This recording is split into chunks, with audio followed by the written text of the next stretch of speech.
Her Radiant Curse by Elizabeth Lim. The map. Prologue. I was not born a monster. People forget that. The cruel ones sneer and tell me I'm demon spawn. They think the words will hurt me, but they're closer to the truth than they know. It is the kind ones who lie.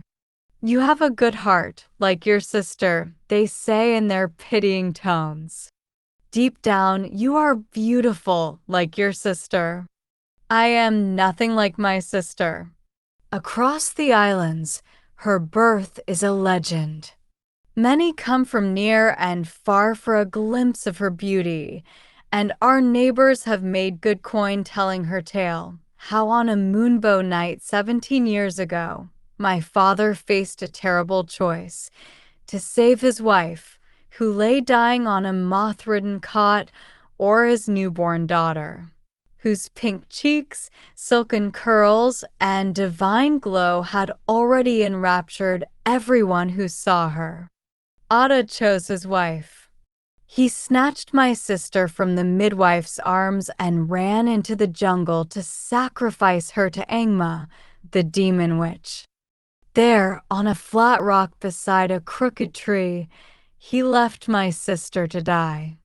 Yet even as a baby, my sister gave off a golden light, which mesmerized the demon witch such that she could not devour her. And so, the next day, Ada found my sister where he had left her, laughing and singing among the birds and the frogs, and she was returned to us. The story has a touch of fairy tale, which is why the villagers love recounting it. But it does not explain what happened to my face, because that is not how it really happened. It is true that from the moment my sister was born, she was so radiant she outshone the stars, and her smile could soften even the hardest heart. It is also true that Ada faced that terrible, fateful choice. To save my mother, he did try to sacrifice a child. Only it was not my sister that he took into the jungle. It was me. Chapter 1. There was no moon or moonbow when my sister was born. Contrary to the stories, she arrived late in the morning, close to noon. I remember because the sun was in my eyes, and its glaring heat needled my skin until I bubbled with sweat. I was very young and playing outside, poking the ants crawling up my ankles with a stick when the sun suddenly receded and I heard screams. Mama's screams. They were faint at first. Thunder had begun to rumble, swallowing the brunt of her cries. The loud cracks in the sky did not frighten me. I was already used to the island's fickle winds and the low howls that rolled from the jungle at night. So I stayed, even as rain unfolded from the sky and the chickens ran for cover. The dirt under my toes became mud, and the warm, humid air chilled. The ants drowned as the water climbed up my ankles. Ada had told me not to come inside until I was called, but the rain was getting harder. It came down in sheets, soaking my shirt and sandals and drumming against my skull. It hurt. Kicking off my sandals, I clambered up the wooden stairs to our house and ran inside to the kitchen. I shook my hair free of rain and tried to warm myself by the fire, but only a few embers remained. Ada, I called, shivering. Mama? No answer. My stomach growled. Up beside the cooking pot was a plate of cakes Mama had steamed for me yesterday. They'd made her hands smell like coconut and her nails shine, sticky with syrup. Channy's cakes are ready. She would always call when they were done. Don't eat too much at once, or the sugar flies will come sweeping into your belly for dinner. She didn't call for me today. I stood on my tiptoes and stretched my arms high, but I wasn't tall enough to reach the plate. Mama, I cried. Can I have cake? Mama had stopped screaming, but I heard her breathing hard in the other room. Our house was very small then, with only a curtain separating the kitchen from Mama and Ada's bedroom. I stood on my side of the curtain. Its coarse muslin chafed my nose as I breathed against it, trying to see what was happening on the other side. 3 shadows. Mama, Ada, and an old woman, the midwife. "You've another daughter," the midwife was telling my parents. "Channy has a baby sister." A sister? Forgetting Ada's warning and my hunger, I ducked under the curtain and crawled toward my parents' bed. Their mama lay, propped up on a pillow. She looked like a fish, all translucent and pale, her lips parted but not moving. I barely recognized her. Otto was hovering over her, and the restless look on his face soured quickly as Mama locked her fists around the edges of the bed, as if she were about to start screaming again. Instead, she let out a gasp, and a gush of red swelled through the blankets. "She's bleeding," Ada cried to the midwife. "Do something." The midwife lifted the blankets and went to work. I'd never seen so much blood before, and especially not at once. Not knowing it was my mother's life flowing out of her, it almost looked beautiful, vibrant and bright, like a field of ruby hibiscuses. But Mama's face, twisted in pain, kept me quiet. Something was wrong. I stood rooted to my corner, unseen. I wanted to hold Mama's hands, to see if they still smelled like coconuts and if the sugar syrup had seeped into the lines of her palms like always and tasted sweet when I kissed her skin. But all I smelled was salt and iron, blood. "Mama," I breathed, stepping forward. Ada grabbed my arm and pulled me away from the bed. "Who let you in here? Get out." "It's all right," said Mama weakly. She turned her head to face me. "Come, Channy. Come meet your sister." I didn't want to meet my sister. I wanted to talk to Mama. I reached to squeeze her fingers, wan and blue, but the midwife intercepted me and thrust my sister into my face. Most newborns are ugly, but not my sister. Her black hair was long enough to touch her shoulders. It was smoother than glass and softer than a young bird's feathers. Her complexion was gold and bronze at the same time, with a kiss of pink on her plump, glowing cheeks and smiling lips. Yet most enchanting of all was the light that emanated from her, brightest around her chest, as if a sliver of the sun were lodged inside her tiny heart. "Isn't she a beauty?" the midwife whispered. "Hundreds of babies I've delivered, you included, Channy. Out of them all, only your sister laughed when she came into this world. Look at her smile. I tell you, kings and queens will bow down to that smile one day." She touched my sister's chest, her palm covering that strange glow inside her. "And this heart. Never have I ever seen a heart like this. She's been graced by the gods." "Vanna," Mama whispered. Pride rippled in her voice. "We'll call her Vanna. Golden." I reached for my sister's tiny hand. She was warm, and I could feel her little heart pitter-patter against my finger. For someone who'd been alive only a few minutes, she smelled sweet, like mung beans and honey. All I wanted to do was hold her close and press my nose against her soft cheeks. "Enough," said Ada sharply. "Channy, go back outside." "Now." "But Ada," I said, feeling small, the rain. "Get out." "Let her stay," Mama said, biting back another scream. Clearly, the pain was returning. "Let her." "I don't have long." I didn't understand what Mama meant then, or why Otto wiped his eyes with his arm. He folded onto his knees beside the bed and muttered prayer after prayer to the gods, promising to be a better husband if only Mama would live. The midwife tried to comfort him, but he jerked away. Shadows fell over his face. "Give me the baby."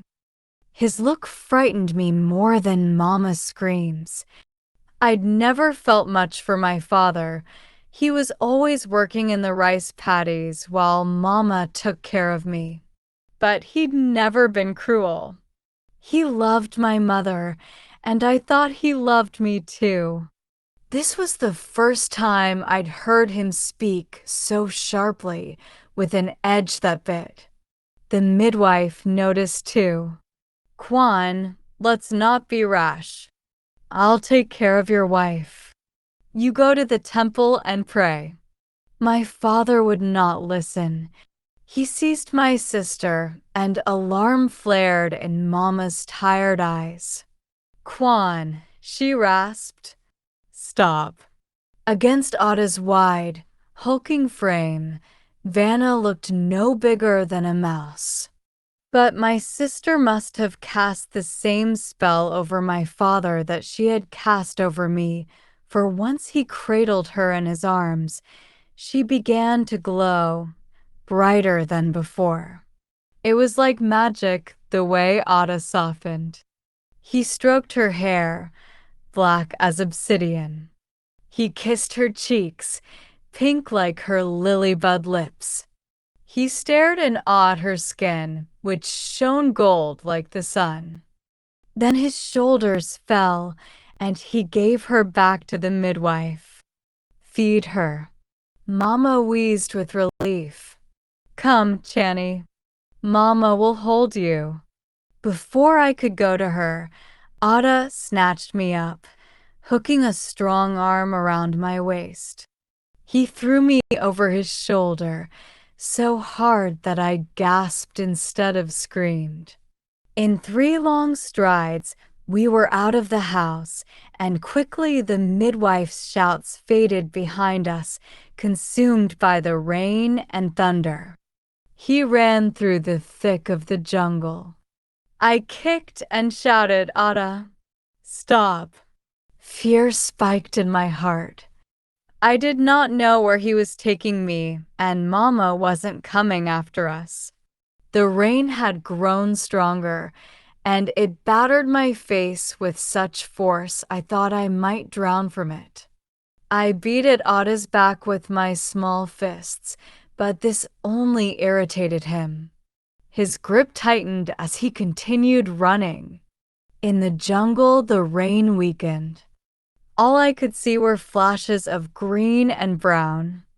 I'd never been in the forests before, and for a moment I forgot to be afraid. Instead, I gazed in wonder at the trees with tooth-like leaves, flowers large enough to swallow me whole, and vines that looked like snakes hanging from the sky. Gnats buzzed, mosquitoes bit Ada's neck, and mud splashed under his sandals. Suddenly, Ada fell back in surprise, almost crushing me. A magnificent red serpent hung from one of the trees, its long, forked tongue drawn out to hiss at us. Ada propped himself up on his elbows, and I clung to his neck as the serpent bared its fangs. "Let her go," it said.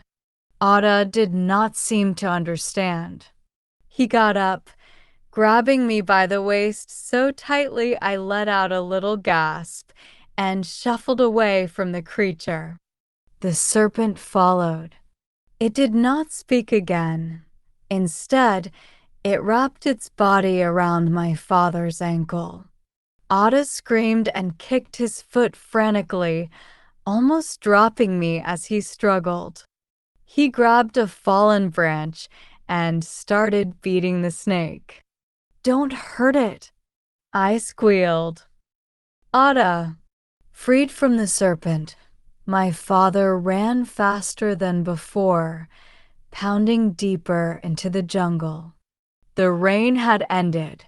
Mist layered the trees, and faint gold sunlight streaked across the graying sky. I only noticed because Otto ran hard and had to stop often, his chest shaking as he breathed. His back was slippery, and my hair became drenched with his sweat and odor. At some point, I craned my neck up for fresh air. "Where are we going?" I asked. "Quiet." The chill in Ada's voice startled me, and I fell silent. At last we came to a valley with a great clove tree at its center, ringed by flat white rocks.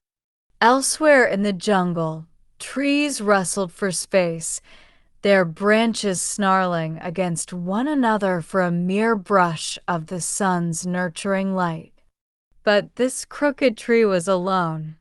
Not even gnats or dragonflies or mosquitoes dared to encroach here. As soon as we approached, they flittered away from Ada's skin. Done with him. Ada set me down on the largest rock. Rain and sweat glistened in his beard. "Stay here," he said. "Are you coming back?" "I will come for you in the morning." He would not look at me as he said this. "Ada." I began to cry. "Don't go. Stay, Shinari." At the sound of my full name, I made a whimper and crouched obediently. The rock's face was cool and dry, shaded by the tree's canopy. As Ada turned back the way we'd come, I gathered my knees to my chest. In the distance, I saw a family of monkeys climbing a tree. One of them had a baby on her hip, and I thought of Mama on that bed, screaming. Mama had never allowed me to enter the jungle before. Why was I here now? Ada. He'd left. The bushes still rustled, betraying his proximity, but no matter how I howled, Ada, he did not come back for me. I was alone. Well, not completely alone. Birds chirped unseen in the trees. Centipedes and other mites skittered across the dirt around the clearing. Then the serpent, the same one that had attacked Ada earlier, appeared. I backed away from it fearfully as it slithered across the rock. Its eyes glittered like emeralds, and its bright red scales were stark against the watery sunlight. "Come with me," said the snake. I flinched, but not because the idea of a talking snake surprised me. I'd heard enough about magic and demons not to be frightened by such creatures. What made me hesitate was that this snake had tried to bite Ada. I couldn't trust him. "Go away." "Follow me," the snake said. "Angma is coming." Though I was very young, a chill swept down my spine when I heard that name. Mama had told me about Angma, always in the same cautionary tone she used to warn me when Ada was in a foul mood. Long ago, she'd begin, "Angma was a human whose daughter was stolen from her. In her rage, she was transformed into a fearsome demon, wandering the earth in search of her daughter. She devoured babies to maintain her immortality and strength, and sometimes, when a child was offered freely, she would grant a favor in return, such as saving my mother's life, or so Ada must have hoped. I was too young to understand what sacrifice meant. I didn't know why I should be afraid of Engma, so I ignored the snake's warning. Ada said for me to stay here, I said stubbornly. Suit yourself, hissed the snake. He paused.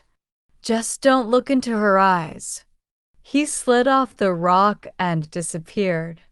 It wasn't long before a shadow cloaked the clove tree, and all the music of the jungle, the twittering birds, chirping insects, and rustling monkeys, was silenced.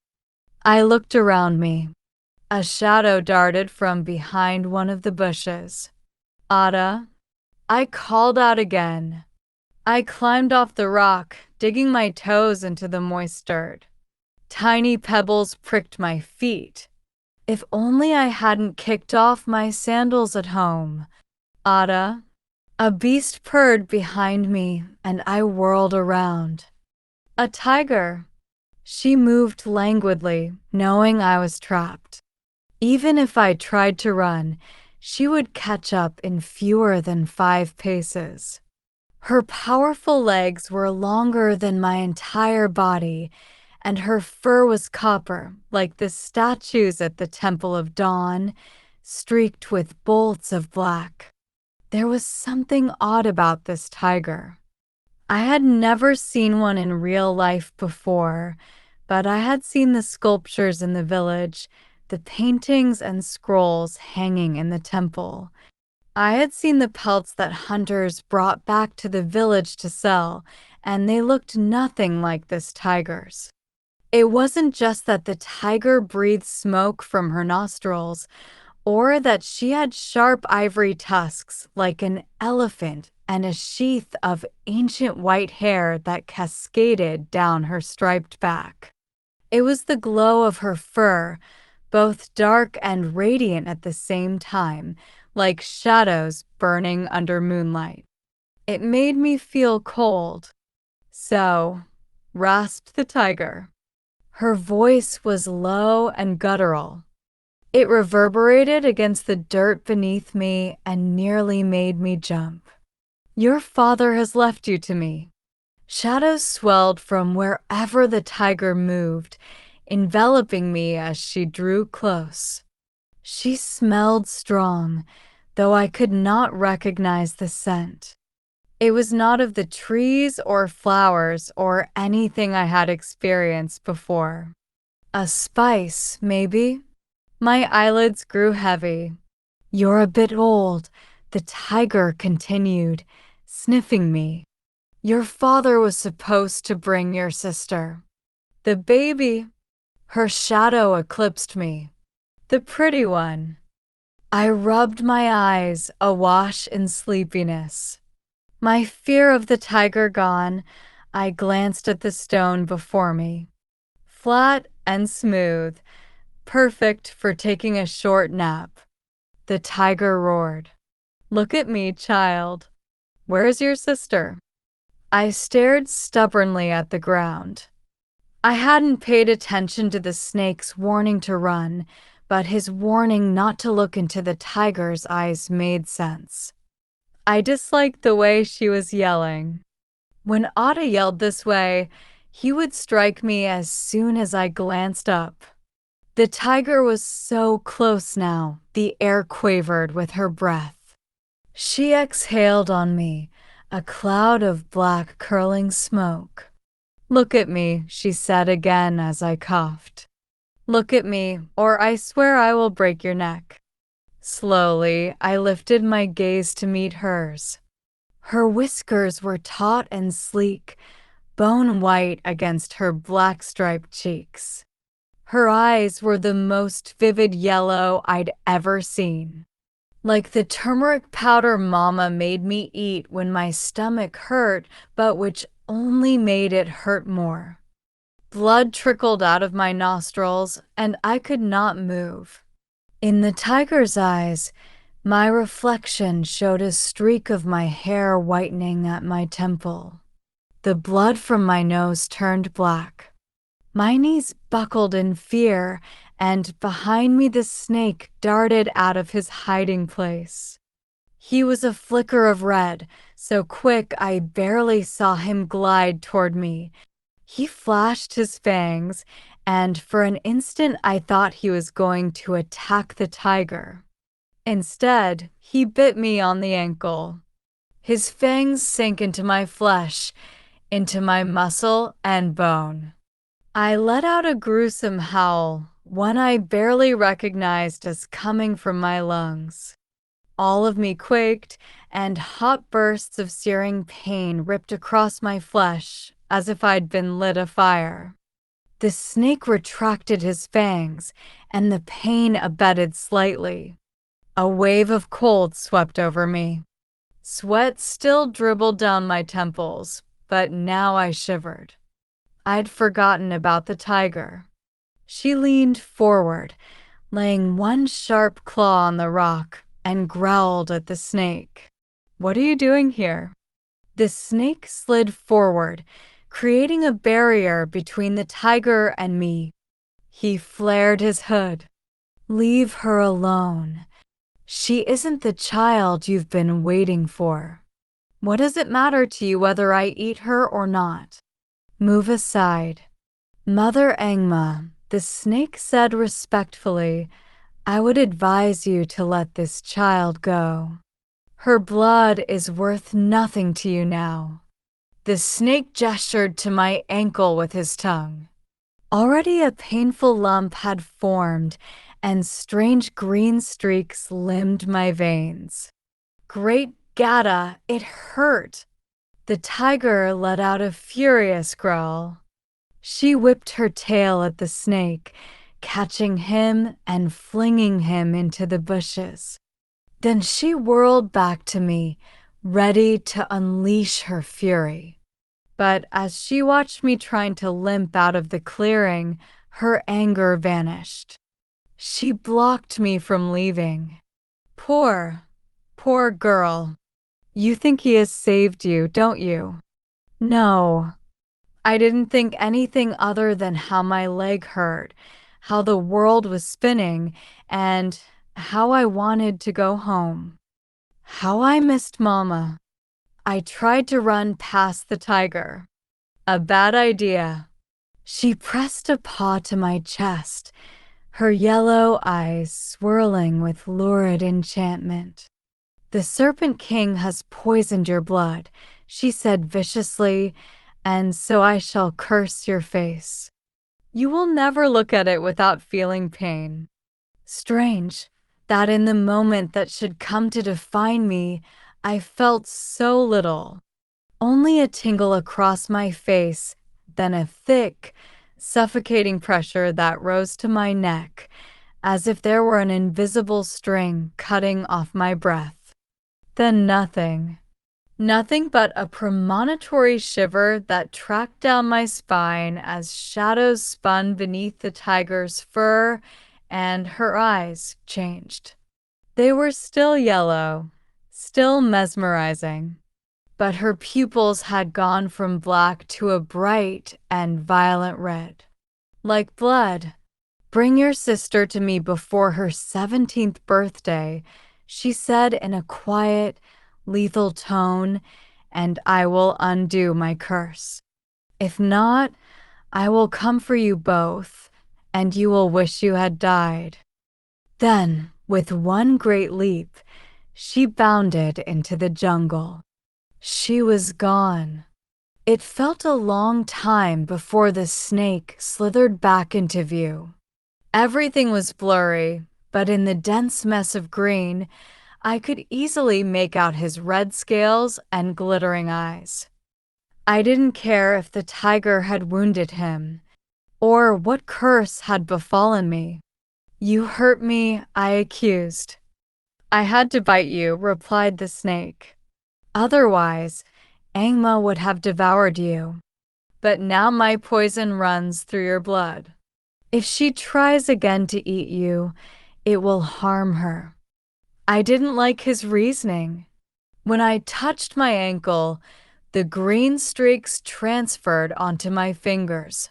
They wouldn't rub off either, no matter how hard I tried. "It hurts.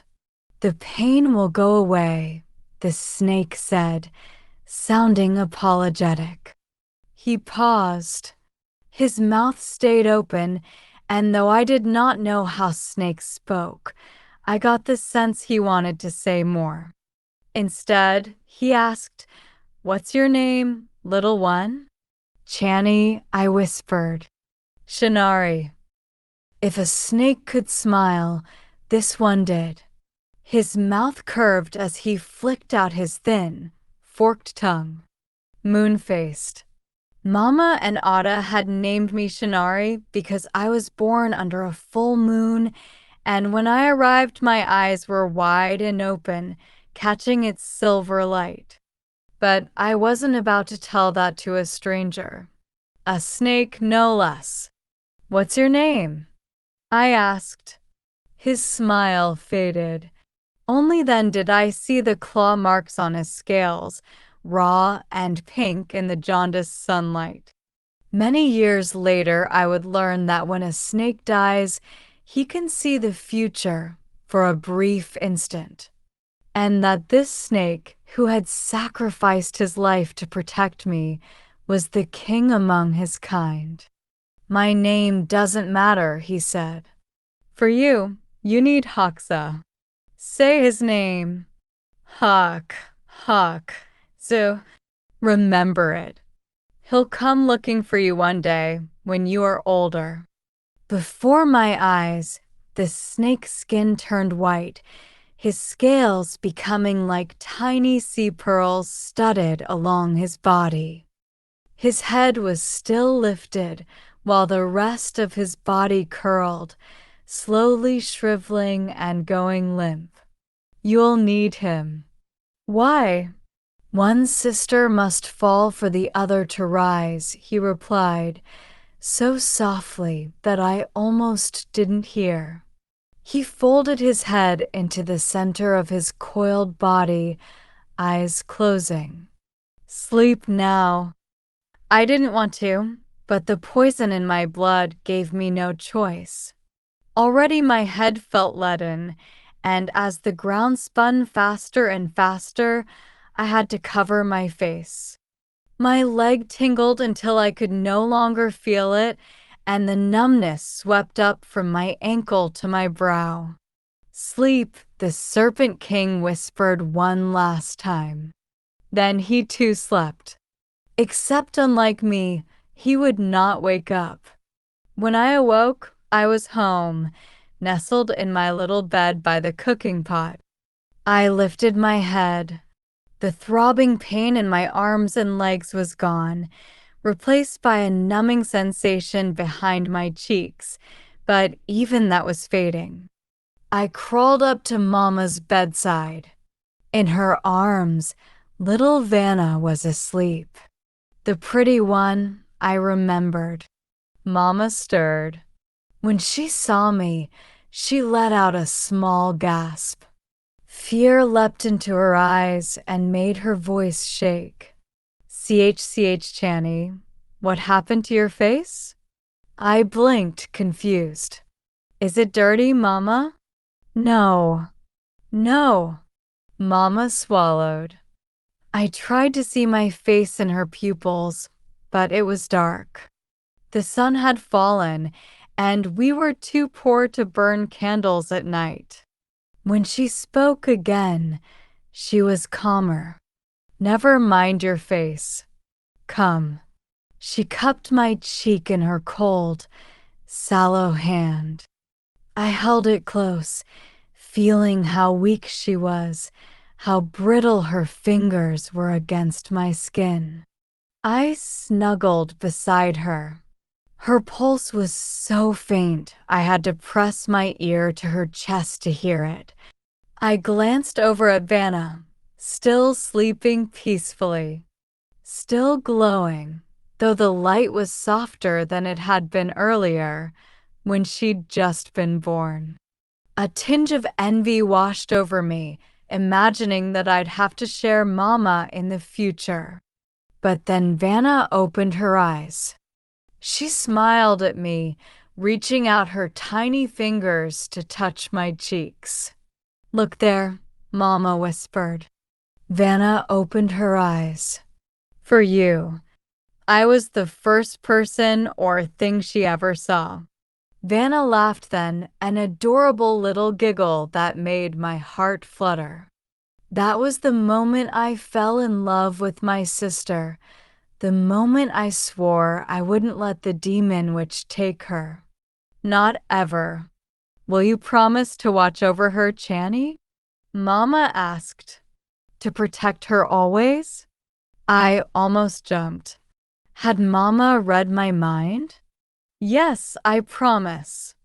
I reached out and held Vanna's tiny hand, squeezing as hard as I dared. "I'll protect you." The light in Vanna's chest flashed, and a shot of warmth emanated from her fingertips, so unexpected and powerful that it sent a jolt through my entire body. "You see? Even the gods know now that you two are bound." Mama leaned back with a feeble smile. "A promise is not a kiss in the wind, to be thrown about without care. It is a piece of yourself that is given away and will not return until your pledge is fulfilled. Understand?" This was a saying from her village that she'd taught me long ago. "I understand," I said, even though I didn't really. "Good." Mama inhaled. "Now let the baby sleep." Obediently, I let go of Vanna and climbed up the bed to Mama's side. Even though Mama was tired and worn, to me she was still the prettiest woman in the world. She had the warmest, brownest eyes. They weren't large or wide, and her eyelashes weren't long or thick, but they were honest eyes. Honest eyes to match her proud, honest nose and lips. I glowed whenever anyone said I looked like her. Bringing me close, Mama caressed my hair and began to sing. "Sitting among the stars is my beautiful moon-faced girl. Channy, my beautiful moon-faced girl." Her music calmed me, and I forgot about the fear in her eyes when she'd seen my face. I forgot about Angma's promise to kill my sister and me. My thoughts drifted far away, and my muscles softened. For the last time, I fell asleep to the sound of Mama's voice. In the morning, she was dead, and no one called me beautiful again. Not for a long, long time. Chapter 2. 17 years later. It is the perfect morning to hunt a tiger. Last night's rain still shimmers over the earth, and all around, bouquets of jasmine and moon orchids have blossomed. I'm counting on their perfume to mask my scent, or at the very least to bury it until I attack. While the dawn light fans across the jungle, I steal under a veil of mist and hold my breath. The tiger is emerging from her den. She is thin, likely hungry, but that doesn't mean she's weak. Her striped fur is burnished with the luster of youth, and her muscles bulge as she stalks silently through the grass. She'll head to the nearest pond for a drink, then hunt for breakfast. But not if I get to her first. Lanky, wet grass prickles my feet as I close the distance between us. I roll the end of my fighting stick in my palm. A few more steps and I'll be within range. "Not every tiger is one of Angma's demons," interrupts a voice in my head. "You really think she doesn't see you hiding in the mist?" There's only one being on the entire island that would dare disturb me while I'm hunting, and I don't have to look down to know there is a freckled green snake circling my feet. Don't you remember the last time you wrestled a tiger? He says. You're lucky you got out without any scars. Imagine adding a scratch or two to your face. I greet my friend with a venomous glare. Just some advice, he says, which I don't need. I stride forward, eyes on the tiger. I won't hurt her if she isn't a demon. But I need this, Yucker. It's good practice. Is it good practice if you end up as breakfast? You're more likely to end up as breakfast than I am, I scoff. I am not game, not when poison sings in my blood. Every creature that breathes knows that. Even mosquitoes do not prick my skin for blood. One sniff, and they understand that I am not prey. That a taste of me will kill. Only the snakes are immune to my poison, as I am to theirs. The Serpent King's bite linked me to them, allowing me to understand their tongue and even exchange thoughts. Lady Greensnake, they call me affectionately. They practically raised me and have taught me their wisdom, their lore, their ways. They are my brothers and sisters, my friends. Yucker, in spite of his constant hectoring, is my best friend.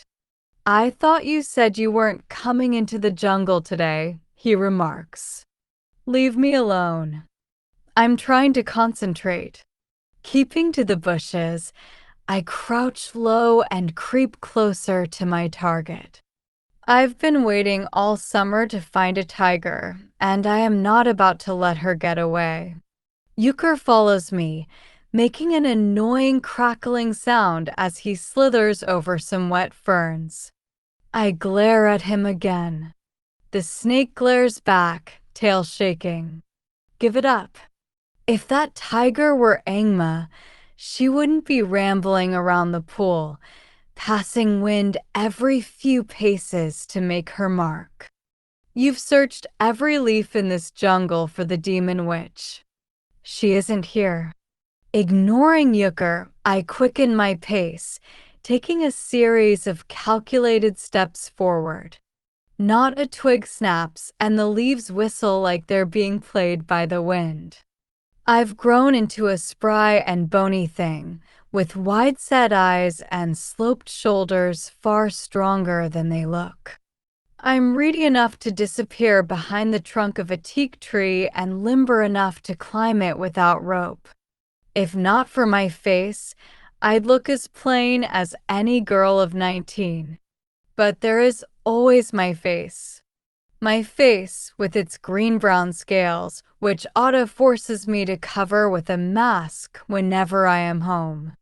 My face, which makes grown men shriek in terror, and has robbed me of any human friendship other than my sister Vanna's. My face, which has trapped me somewhere between beast and woman.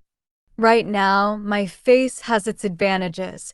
It blends perfectly with the green ferns and vines, allowing me to move unseen until I am 2 leaps behind the tiger.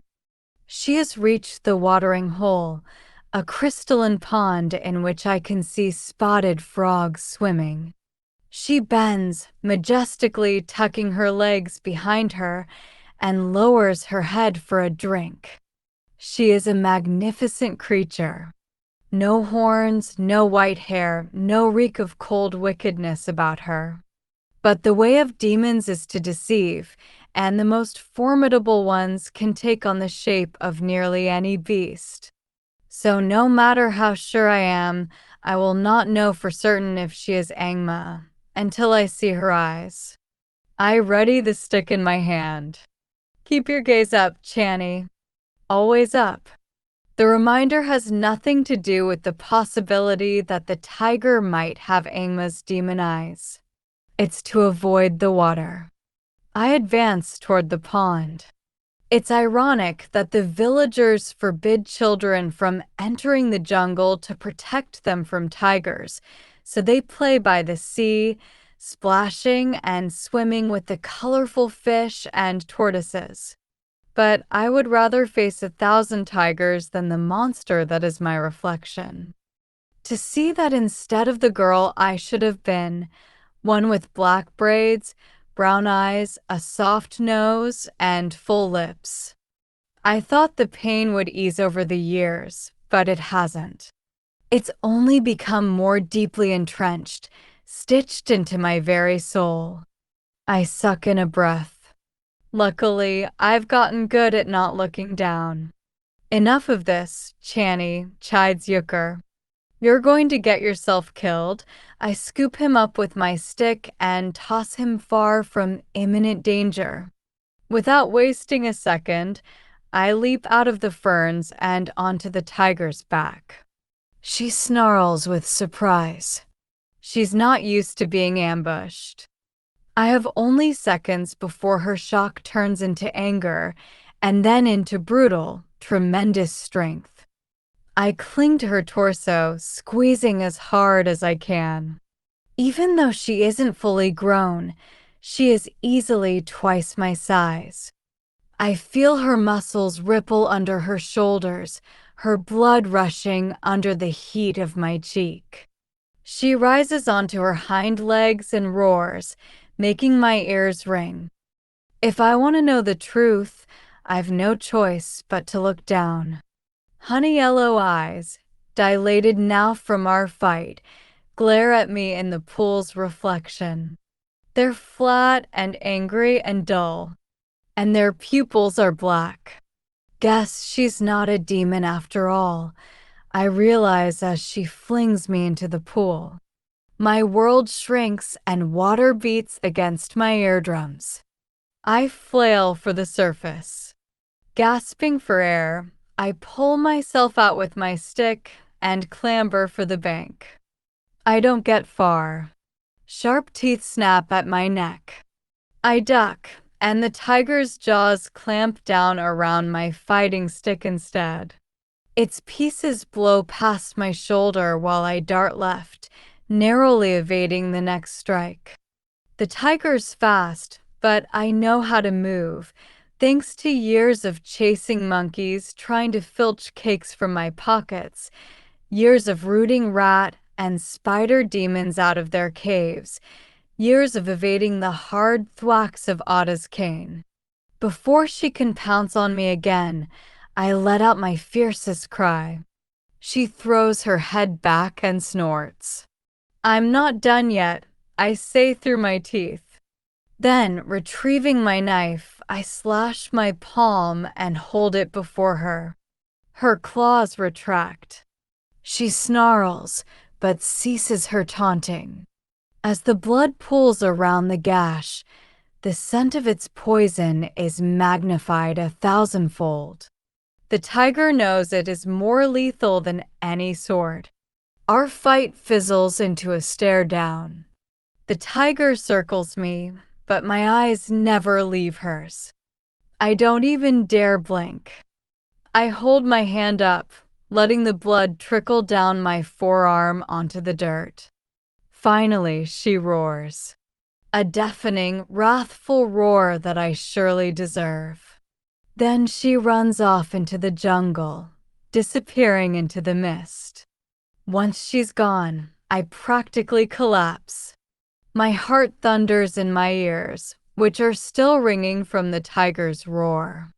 My chest hurts so much it feels like my heart and my lungs are at war. I want to throw up, but instead, a laugh bubbles out of my throat. I melt onto the earth, all but cackling as the sun dries my hair and clothes. Euchre finds me. His scales blend with the dirt, and I almost don't see him. Only descendants of the Serpent King can change their colors, and Euchre loves flexing this ability to catch me off guard. Using your blood was a cheat, he chides. You said you wouldn't do that anymore. I roll my eyes. I won, didn't I? Recklessly and without honor.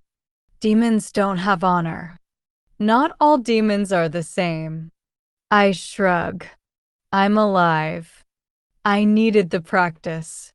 The whole forest will be nattering about this.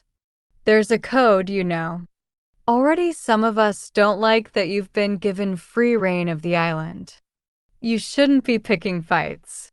Especially not with tigers. I don't like tigers, I say, brushing dirt off my arm. You know that better than anyone. And I don't like man. My kin are the oldest in the jungle, descended from the great dragons themselves, until man hunted them all into hiding. But you don't see me attacking your kind every chance I get. I chuckle, but inside a tight pressure rises to my chest. It's 3 days until Vanna's birthday. When the demon witch comes for her, I need to be ready. No tigress can prepare you for a match against Angma. Yucker frowns, looking as displeased as a snake can look. I could have told you that before you ruined yet another tunic and fouled the earth with your blood. I'll have to ask my kin to clean it up. My laugh dries up in my throat. I'm sorry. No, you're not. I'm not. It's true. I meant what I said about needing the practice. Reminded of the blood on my palm, I rip my sleeve with my teeth and wrap the strip of cloth around my cut. I don't bother with a knot, the wound's already closing. You might be strong enough to wrestle a tiger, Channy, but you'll need more than brawn to defeat Angma. I know. I need Haksu, whoever or whatever he is.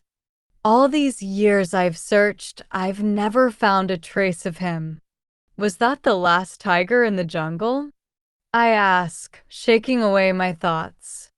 You mean, the only one left you haven't assaulted? Yucker pauses dramatically. Yes. I twist my lips. That's unfortunate. Yucker lets out a hiss. It's soft and sibilant, the equivalent of a snake's sigh. Prudence and vigilance. That's what I'd hoped the jungle would teach you. Not a thirst for vengeance. It's defense, not vengeance. Besides, isn't it bad luck to hunt on your sister's selection day? It'd be worse bad luck for a tiger to kill the entire village on my sister's selection day, I retort. Unlikely. The tiger fed yesterday. How do you know that? She looked hungry. Tigers always look hungry. She won't hunt for at least 3 days. By that time, your sister will be long gone. You wouldn't care if the tiger ate your village then. Always a killjoy, my best friend. I glower at him, mostly because I know he's right. Also because I don't need a reminder that Vanna is leaving. I don't want one.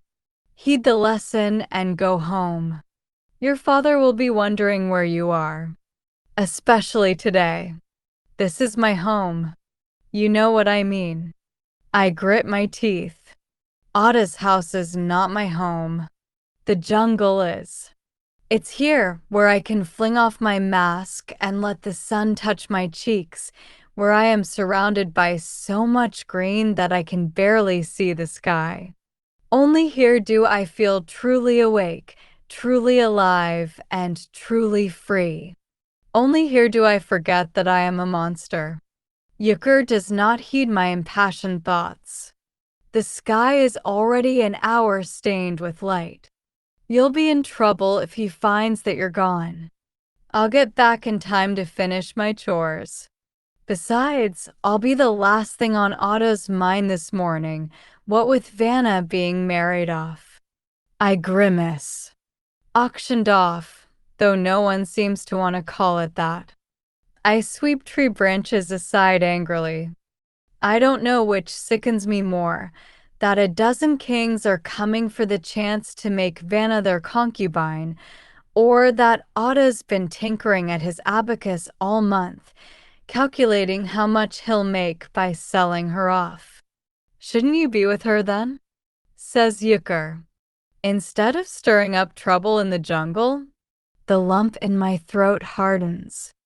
I'm more worried about Angma than some pompous, overdressed, overfeathered king. You mean you're not invited? Curse Yucker for knowing me so well. That's never stopped you before. I tell you 1,000 times not to hunt tigers, and you do it anyway. Yes, but it's different when I'm in the jungle. Yucker often forgets that. I never do. You think Angma will be early? I ask quietly. You think she'll show up at the auction? No. The winds of Sundao have been free of her magic ever since my king passed. If she remembers to kill you, it will not be today. Oh, she'll remember, I mutter.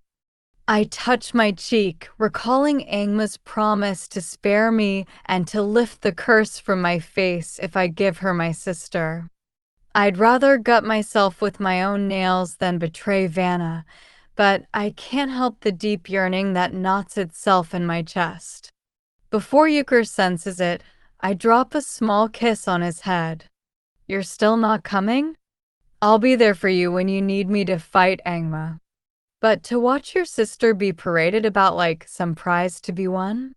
I have no desire to witness such a spectacle. Fair enough. I start for Ada's house, picking up my knees and running as fast as I can up the low, rolling hills, past the rice fields and cassava farms. The rush of blood to my head helps distract me from the apprehension that rises to my throat. No matter what Yucker says, I'm certain that the tiger was a warning sent by Angma, that the demon witch is back, and she is waiting for me. Chapter 3. The Channy of the jungle and the Channy who lives in her Ada's house are two very different girls. One races barefoot in the jungle, a queen of the wild, content and free. The other sits on a broken stool, peeling taro root all day. I sit on that broken stool now, surrounded by 4 walls. I've never liked walls, and I dislike the walls of Ada's house most of all. They prevent me from seeing the sun. They bake the air and keep out the freshness after a rainstorm. They cage me in and hide me, like a mask on top of my mask, holding me in place so I cannot run away. Walls protect us from rain and heat and tigers, Vanna said once, trying to comfort me. Sometimes even from each other. I didn't agree, but to keep her from worrying about me and Ada, I nodded. Deep down I know that if not for Vanna, I'd have left Ada's house long ago. Maybe I'd have sought out the dragons in the sea and gone to live in a palace of coral. Maybe I'd have found the 9-eyed witch of Yapang and discovered some way to lift this curse from my face. Most likely, I'd have gone to live with the snakes and become a true queen of the jungle. Because of Vanna, I stayed. I haven't forgotten my promise to Mama that I would protect her from Angma or anyone who wishes her harm, even if she doesn't want my protection. Crows squawk across the sky, and koals make desperate mating calls from the trees. I peel off my tattered pants and wipe the jungle's musk off my face. My stepmother doesn't come to find me, as she normally does when she wakes. Vanna doesn't come to find me either. I crack 8 eggs into a pan and fry them. Heat shoots up in my face, and I add a dash of cumin and ginger before sliding the eggs onto 4 separate plates. Sticking my head out of the window, I shout breakfast. No one pays me any heed, for a golden light is flashing from Vanna's open window, and my sister's delighted squeal rings across the compound. Linang. I hear her cry. Thank you, thank you. It's the most beautiful dress I've ever seen. I love it. Frothy pink dresses and bracelets and hairpins. That's what makes my sister's light shine. We are so different that sometimes I cannot believe we are related. There's a rush of footsteps and the sliding of doors. Then Vanna appears in the courtyard. The sight of her never fails to stun me. Her black hair, soft as waterbird feathers, cascades down her back in a silken sheet, and her eyes, framed by thick dark lashes, are bright with excitement. The mysterious light in her chest, which has grown more brilliant since she was a baby, emanates through the layers of her robes. Our stepmother embraces her, and Ada is there too. He's smiling with his mouth open. He's in a good mood. They all are. A sparrow demon sits on my windowsill, its wings fraying with smoke. I feed it a chili pepper for breakfast. Then, as it flies away, satiated, I cut a pepper of my own and scrape its seeds onto my eggs. My belly growls, hungry from my morning hunt. Even if no one else eats, I will. I wolf down my breakfast, letting the spice warm my tongue as I listen to Vanna laugh. The sound is music, sweeter than the songbirds at dawn, and worlds away from the demon witch's vengeful promise. Vanna's laugh swirls round and round as she dances in her new dress. Linding spent weeks embroidering moon orchids and butterflies onto the skirt, for once able to convince my stingy Ada to buy the finest dyed threads for her to work with. As Vanna spins and twirls, a rainbow arches across the low hills behind us. Even the gods know better than to let it rain today. I suspect that they've fallen under her power too. For when Vanna is happy, when that strange light inside her glows brightest, I swear she outshines the sun. Her radiance touches every living creature around her, from Ada and Linding to the butterflies and the lizards, the flowers and the trees. I myself am beaming. Vanna blows me a kiss when Linding isn't looking. I smile, tapping my feet to the beat of her dance until she suddenly stops. Enough dancing. You'll tire yourself. It's Ada. He's rounding the orchard toward the kitchen, and I quickly shut the curtain before he glimpses me. I'm to stay hidden, in case one of Vanna's suitors visits our house before the binding selection this morning. Any sight of me, and Ada has promised to whip me so hard my backside will be the same texture as my face. A difficult thing to do, but Ada is strong for a man. Not as strong as I am, but he doesn't know that. I've already swept all the floors and dusted every corner. The only task left is to make cakes, Vanna's request. I scoop the cassava I grated last night into a bowl and test its consistency with my fingers. Not enough moisture, so I sprinkle in a spoonful of water, then set about gathering the other ingredients. I've made this recipe so many times that my hands move without thinking and the batter becomes alive to me, like clay in a potter's hands. Mama's cake is the only thing I have left of her. The sound of her voice, the soft outline of her face, they're all scraps of memories that I'm desperate not to lose.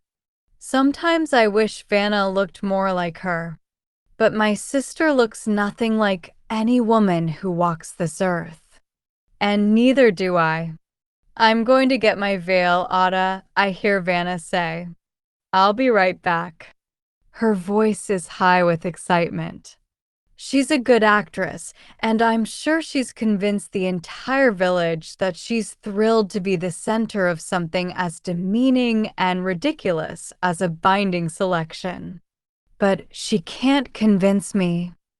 I'm contriving ways I can get out of the kitchen to talk sense into her and warn her about Angma when I hear someone behind me.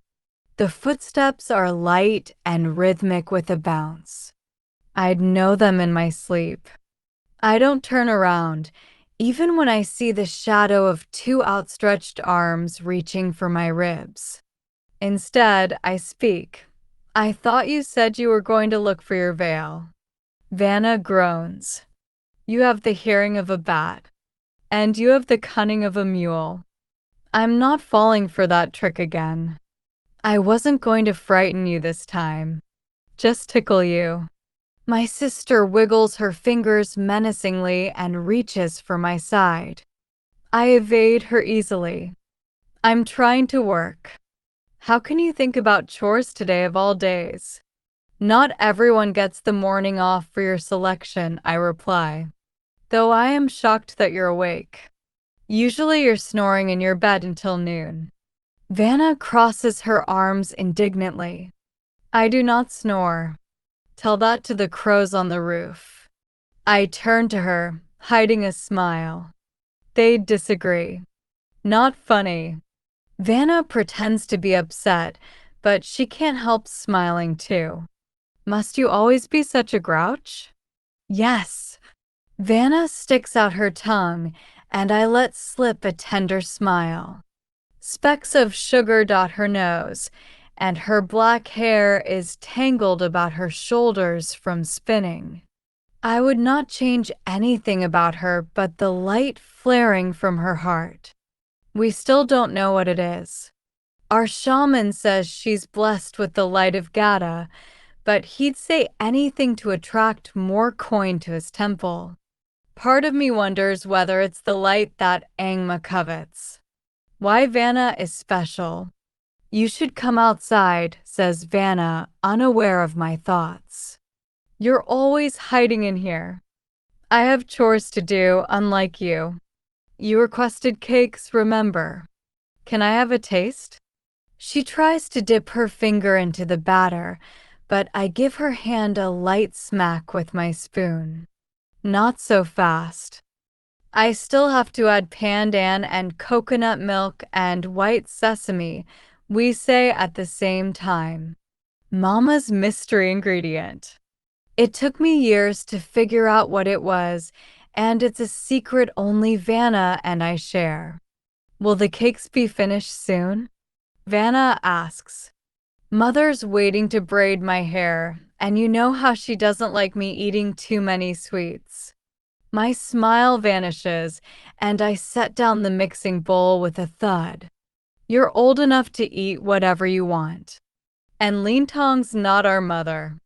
She's our stepmother. She's the only mother I know. Vanna's arms fall with a tinkle, gold and silver bangles pinging on her wrists. I wish you didn't hate her so much. I don't hate Linang. She just isn't our mother. I raise the bowl of batter. This is our mother. Vanna arches both eyebrows. The cakes, the smell. I inhale deeply. Mama's hands smelled like coconut. Vanna leans forward, greedy for any morsel of information about our mother, and I wish I had more to share with her than a few cakes. I wish I had more than a demon witch and her curse. But alas. Vanna, I begin, do you remember the story I used to tell you when we were little? My sister knows exactly where this is going. She lets out a sigh and crumples onto a stool. About Angma and the snake that cursed your face. Angma cursed my face, I say, correcting her. Listen to me. Your birthday is 3 days away. Angma promised to come, and she isn't going to kill me, Vanna interrupts. You were 2 years old. Closer to 3. Don't you think it's possible you imagined all this? I know you believe you can talk to snakes, and you think your face is some horrible curse, but what? I say, deathly quiet. I can hear the words she was about to say, but maybe you were born this way. I wasn't born this way. My sister realizes she's gone too far. She bites down on her lip, then says, I want you to be happy. My jaw tightens. I turn my back to her, sprinkling too much pan and juice into the batter. I am happy. You can't be happy while you nurture this obsession with Engma. I thought you'd forgotten about it in all the preparation for the selection ceremony, but then I saw you go out this morning. You were in the jungle hunting tigers again, weren't you? I reach for the paring knife that's behind the coconuts. How did she make this conversation be about me? I'm supposed to be warning her about Engma. Look outside, Channy. There isn't a cloud in the sky. Don't you think, with my birthday so near, there would be some sign of the demon witch? A swarm of termites or bats? A storm, at least. When was the last time anyone saw her? She's only a legend, even Ada says so. I hide a grimace. Ada will say anything to set his conscience at ease. But it's true. Engma hasn't appeared in years. Maybe she isn't a threat anymore, and I've become obsessed with hunting a ghost. Maybe, but I'm not willing to take the chance. With my back to Vanna, I slip the knife into my pocket. I know you've been unhappy, she is saying. Things will get better after today. You'll see. The selection is a boon for both of us. Ada thinks I'll marry a king, perhaps even an emperor. She greets a butterfly that's landed on her shoulder. We'll start a new life together. In a palace. In the past, whenever we've talked about her binding selection, it always ends in an argument. But today I'm silent. I want to understand how she justifies it to herself. Imagine it, Vanna goes on. We'll be fancy ladies taking strolls in the garden in our silk gowns, and musicians will have to sing whenever we return to our villas. We'll gossip about who's romancing whom. We'll host poetry contests and decorate cakes with fresh lilies and orchids. Honestly, I'd rather gouge out my scales one by one than spend my life cloistered in some castle, idly gossiping and decorating cakes with flowers. Yet seeing Vanna so hopeful makes me want such things, if only to please her. Such is my sister's power. Such is my love for her. But I am, as she said earlier, a grouch. I am imagining it, I say, and you forget one important factor, sister. My face. Vanna comes close, and she tucks my stripe of white hair behind my ear. I never forget about your face, Channy, she says tenderly. I've learned to see past it, just as I know everyone else will.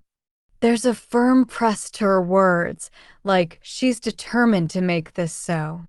Normally, I wouldn't doubt her. Her radiance is powerful.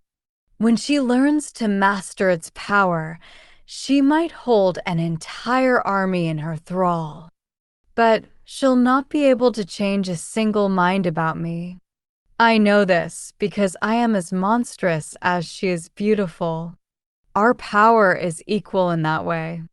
The butterfly on her shoulder grows jittery, alarmed by my nearness. Vanna tries to console it with a few soft words. I should take a step back, but I don't. The butterfly flutters out the window, and my sister and I are alone once more. Help me with the batter, I say, before our silence grows an edge. You add the coconut milk. I'll take care of the sugar.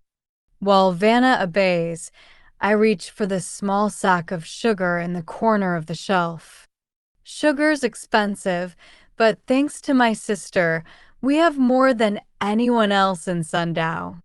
When we were poor, I used to collect sap from palm flowers to make Mama's cakes. It'd take me hours for only a few drops, but I never minded. The chore was my favorite. I loved the excuse to be outside, and I wanted Vanna to have something to remember Mama by. Then one day, a lost merchant docked his boat not far from our hut. He'd misread his map and ended up in Sundow instead of the main islands. When he saw Vanna, glowing like the sun while she ate cakes beside the reedy quay, he dropped to his knees and bowed as if she were a goddess incarnate. That same day, he delivered a barrel of sugar to our door, asking only that Vanna speak a few words of blessing for his business. Then he left, and Ada clasped Vanna's shoulders proudly. "So it begins," he told her. I thought Ada was being delusional, but it turned out I was the fool, not he. Soon more merchants came, docking at Sundow and bringing reams of rose-dyed silk, tins of tea from the far ends of the Spice Road, porcelain cups and plates, and stacks of gold coins, which Lin Ying secretly buried in the courtyard so the neighbors wouldn't steal them, and Ada couldn't gamble them away at tiles. Thanks to Vanna, everything changed. Ada no longer needed to work on the cassava farm, and I didn't have to collect sap anymore. We moved into a house with a courtyard, and no one missed our old lives, our old hovel by the jungle. Except me. The batter is nearly ready, and I breathe in its sweet aroma, thankful that at least my cakes haven't changed. It's tradition for Vanna and me to add this secret ingredient last, together. At the same time, we each toss a pinch of white sesame into the batter. Vanna doesn't waste a second trying to get a taste, and this time I don't stop her. She licks the batter off her finger. "I don't know how you do it." "Good. Divine. Now hurry and steam them so I can eat a dozen before the ceremony." I chuckle. I'm not indifferent to praise, and a part of me puffs up with pride as I start dividing the batter. You should have a contest where all your suitors make cakes. I wonder who would win. Vanna flushes. She tries to hide it by turning to the window, which only makes her feelings more obvious. Is there someone you want to win? There's a falter in her countenance, but she covers it up quickly. The richest one, of course, she responds automatically, with the biggest palace. It's an answer Ada's trained into her, and I'm curious if she'll follow through. Secretly, I suspect she has a lover. The other day, I found a note in her pocket, folded into thirds. "You are the light that makes my lantern shine," it read. It's a beautiful turn of phrase, like a line from a poem. It makes me respect whoever wrote it for her. I only hope Ada doesn't find out. There's Prince Rangio, I say. He's supposed to be your age. Ada didn't invite princes, only kings. I set the cakes into the steamer, closed the lid. What if the richest is King Mega? Vanna tenses. The color in her cheeks drains away, and I immediately regret asking. "Megu is old," she replies. "It wouldn't be so bad. He'll probably die within a few years, and then I'll be rich and free. I hope King Megu is having breakfast as we speak, and choking to death on a slag fruit seed." I lower my voice. "Vanna, are you sure this is what you want? To be auctioned off like a prize sow?" "I am not a sow. You know that's not what I mean. It's tradition for a girl to have a dowry, so why not a man?" Vanna interrupts, on the verge of snapping. "Why shouldn't Ada pick the most generous one? The money will go to the temple, to the future of Puntalo Village. I couldn't care less about Puntalo Village. I say over her. I care about you. Vanna, the last selection ceremony was 100 years ago. It's obscene that you should have won. She bites down on her lower lip to stop its trembling and bunches the fabric of her dress in her hand. The selection is our chance for a better life. Vanna, I say, I know my sister. She wears a mask of her own, except hers is that of the perfect young lady everyone expects her to be. Modest and meek, without a thought for herself. She's trying so hard to be perfect, to please everyone, and yet, in doing so, she is forgetting herself. Enough about me. Is this what you want? Vanna lets go of her skirt. Princesses are still traded away for lands and alliances. Is that so different? I want to get out of Sundow, and this is the best way. The light inside her grows cloudy, and her expression darkens. Don't bother trying to convince me otherwise. Ada and I have discussed it. I will be a great lady, maybe even a queen. And when I am, I'll be able to do anything I wish. She sounds so sure that her future will be better than her past. I wish I had the same certainty, but kings do not make queens of peasant girls. Marriage isn't the only way to become a great lady, I say. Look at you. You are radiant. You are powerful. Do you not understand how much people love you and want to please you? If only you'd learn to wield that light. My words trail off as Vanna covers her heart with her hands. Light still spills through the seams between her fingers. I know what you're thinking. If you were in my place, you'd have mastered it. You'd never let anyone determine your fate. She looks up at me, and her voice falls soft. But I'm not as brave as you are. For the first time I see that she's frightened. My shoulders drop. I'm not a perfect sister. I've been envious of Vanna, even resented her at times. Yet great beauty is not always a gift. It can be as much a curse as great ugliness. Better than anyone, I understand the burden she bears. At least tell Ada you need more time, I say gently. He won't deny you. Make the suitors prove themselves. Ask for things no one can procure. 10,000 mosquito hearts on silver platters, a bridge of gold connecting our home to the sun. I don't want to postpone the selection. The longer I stay here, the longer I stay a child. I'm not a child anymore. Vanna, she lifts her chin. I'm going to become a queen, and you're going to come live with me in my palace. We'll bicker over trivial things and grow old together. She clasps my hand, and her heart beams. You've always protected me, Chani. Let me do something for you. We'll sail across the world and find a way to break the curse on your face. I swear it. I thought you didn't believe it was a curse, I almost say. There's a twinge in my chest I can't ignore. Vanna can look past my face better than anyone, but never once has she asked me what I want. I force a smile. Until then, I guess we're stuck with my snake eyes. Vanna smiles back, not hearing the bitterness creeping into my voice.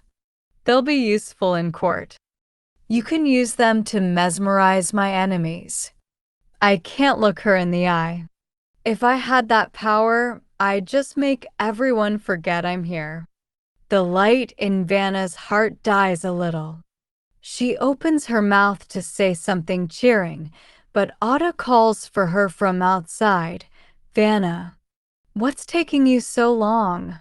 Lindang wants to braid your hair. My sister turns to me, an unspoken apology creasing her brow.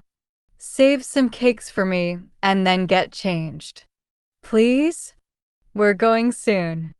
As she leaves, I wipe my hands dry, ignoring how they tremble.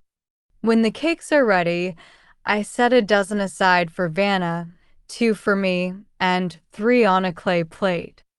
I place it in front of Mama's shrine, which I keep by my cot across the kitchen. Ada used to pray to her when he thought I wasn't looking. The moments I spied him kneeling at her altar were the only times I ever felt respect for my father. But they grew fewer and further between until he stopped altogether a few years ago. I still pray every day. I crouch by the shrine, lighting a fresh bundle of incense and placing it in the tin cup next to a figurine of Mama. I carved it when I was younger, when I could still remember the lines of her face, her eyes, her smiling lips. It used to be bigger than both my hands, but now that I'm grown, I can hold the entire statue in one. "What's the matter, my moon-faced girl?" I would imagine Mama saying, "What do you wish for?" When I was younger, I wished to escape my curse. So many times, I took a knife to my face, biting down on a cloth and holding in my screams while I tried to nick off my scales, as if they were mere thorns on a flower. But overnight, the cuts would heal, and I'd see the monster in the mirror again. Trapped. Now that I am grown, I have a different wish. A secret wish I've buried so deep I dare not say it aloud. I wish that one day someone will love me. Someone will look me in the eyes without fear or pity. Someone will take away the loneliness etched in my heart so that I will know what it's like to be loved. So I can laugh without tasting the bitterness on my tongue once the sound fades. I bend my head so Mama won't see the tears pooling in my eyes. "Help me watch over Vanna today, Mama," I whisper, rubbing my thumb over the statue's face. I press my forehead to the ground. "Help keep her safe from Engma, from Megu, from anyone who would wish her harm." I wave the incense at Mama's altar, realizing I didn't ask her to protect me too. But there's no need. I'm already a monster. What fear need I have of the demon witch? Chapter 4. An elephant trumpets outside, making the kitchen's gables tremble. It's not a sound one hears often on this side of the island, so I peek out the window and my heart hums with dread. King Megu is here. He rode an elephant the last time he came. A hairy little male barely taller than Ada, with ears that fanned out like wings and a crown of reddish hair above its eyes. Vanna had doted on its long eyelashes and fed it mangosteens from her hand. The fruit's pink flesh stained the little elephant's tongue. I didn't have the heart to tell her I'd found the calf abandoned the next day, just outside the jungle, with Megua's purple banner draped over its back. I'd tried to help it, but Megua's bodyguards had hacked off its ivory tusks and left it there to die. There was nothing I could do. So I sang to it, the gentlest song I could, and I sliced my palm and fed it my blood for a swift, merciful death.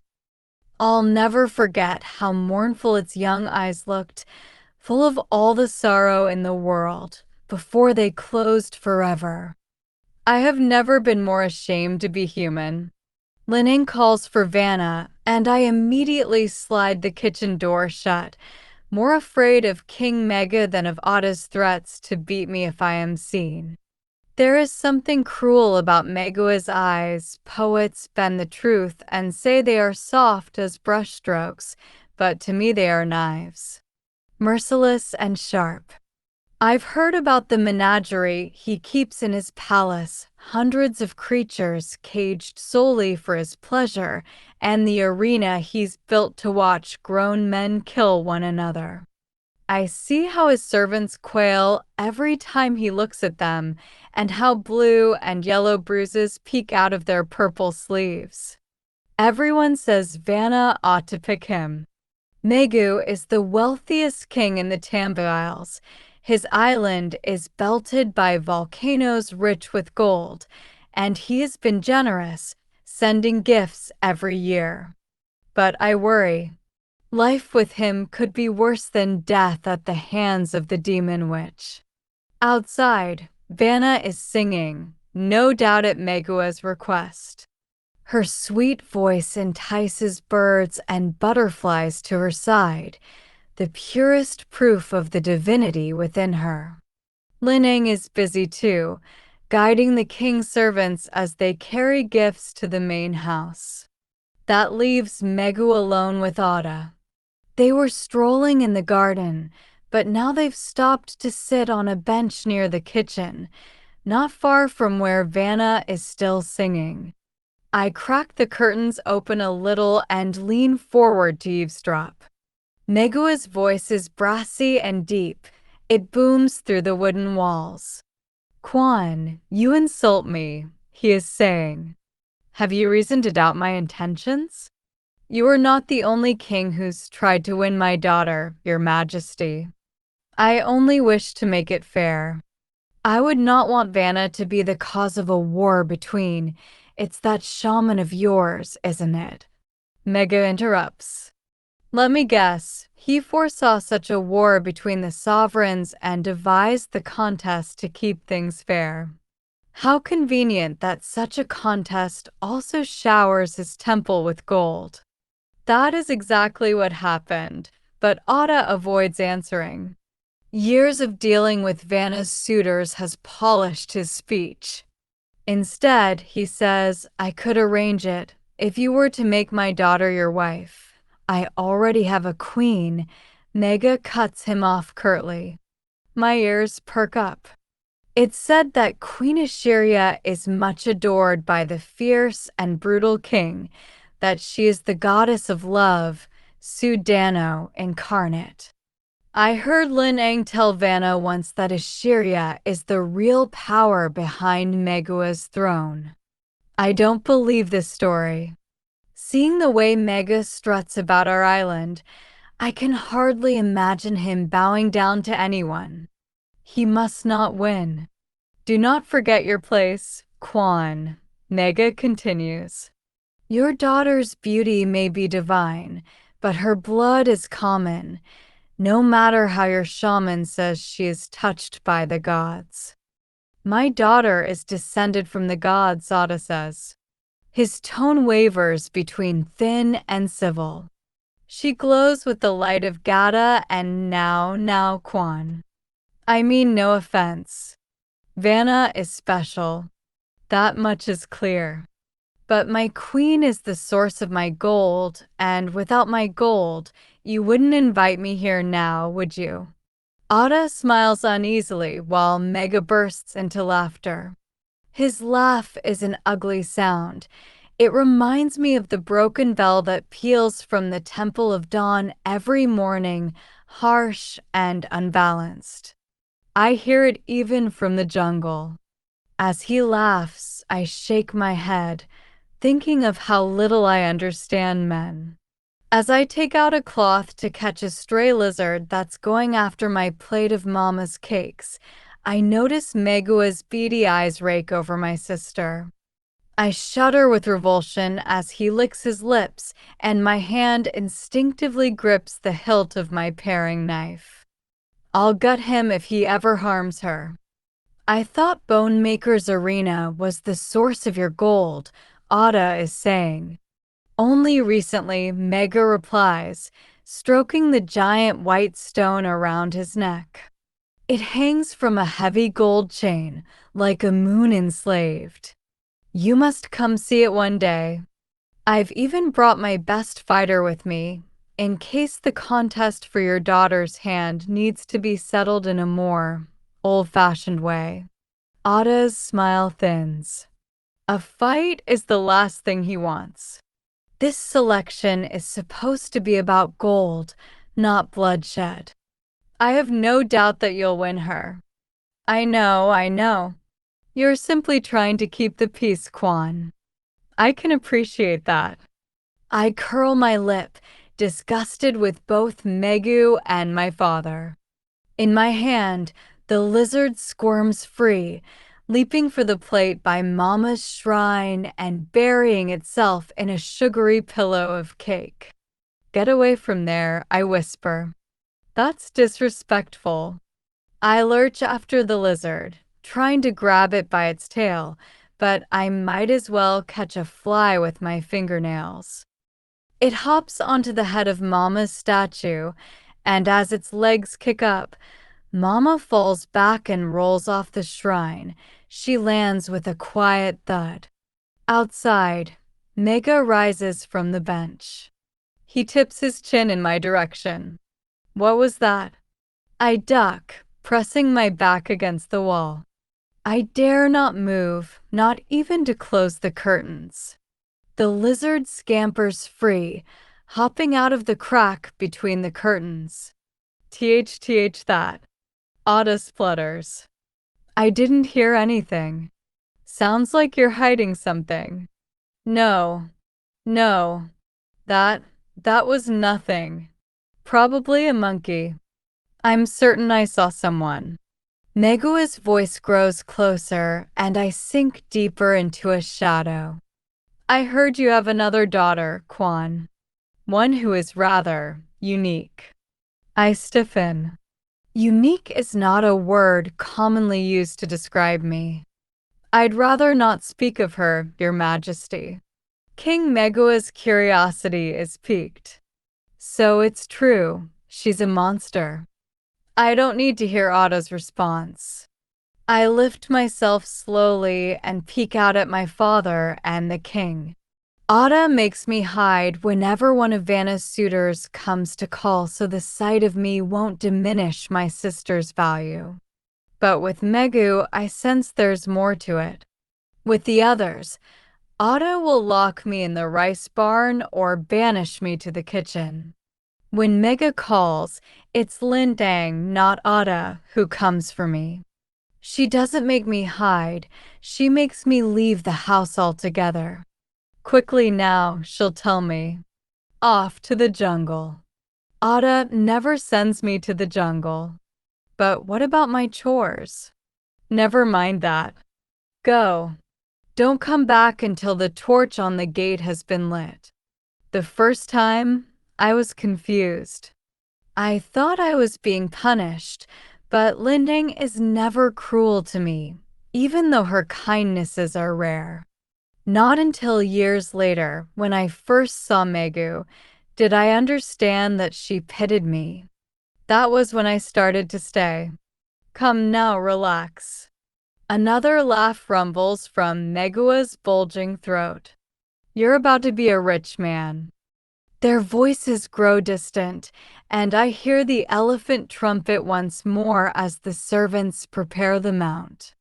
I creep forward as Vanna and Linning escort the king out of the courtyard. My sister bows to Megu, and his servants bestow on Ada more gifts and flowers. But as King Mega climbs onto the back of his elephant, he steals another glance in the direction of the kitchen.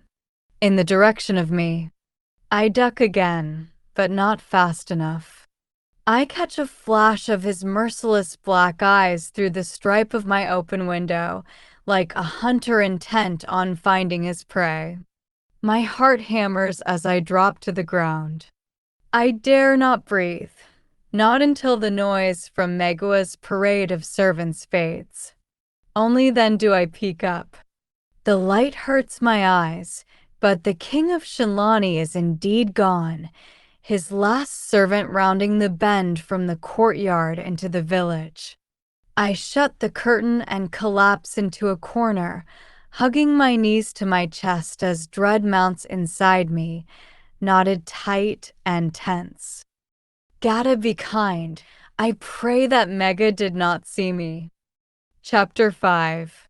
When my heartbeat steadies, I leave the kitchen and find Ada tending to his white stallion, a gift from Mega last year. Time has weathered my father's face, and wrinkles crease the area around his eyes. He stoops when he walks, and Linning often threatens to tie a wooden rod to his spine so he'll stand straight. He needs no reminder today. Anyone can tell how eagerly he anticipates the rank and fortune his radiant daughter is about to bring him. He's wearing his best tunic, and his beard's been trimmed. Today, a brighter future awaits him. Even though he's in a good mood, sweat slicks my temples as I approach him, and it is not just from the humidity. I try to temper the emotions I have for my father, but it's hard. When we lived in our old house, he would make me go out into the fields to scare away the crows pecking at our banana tree.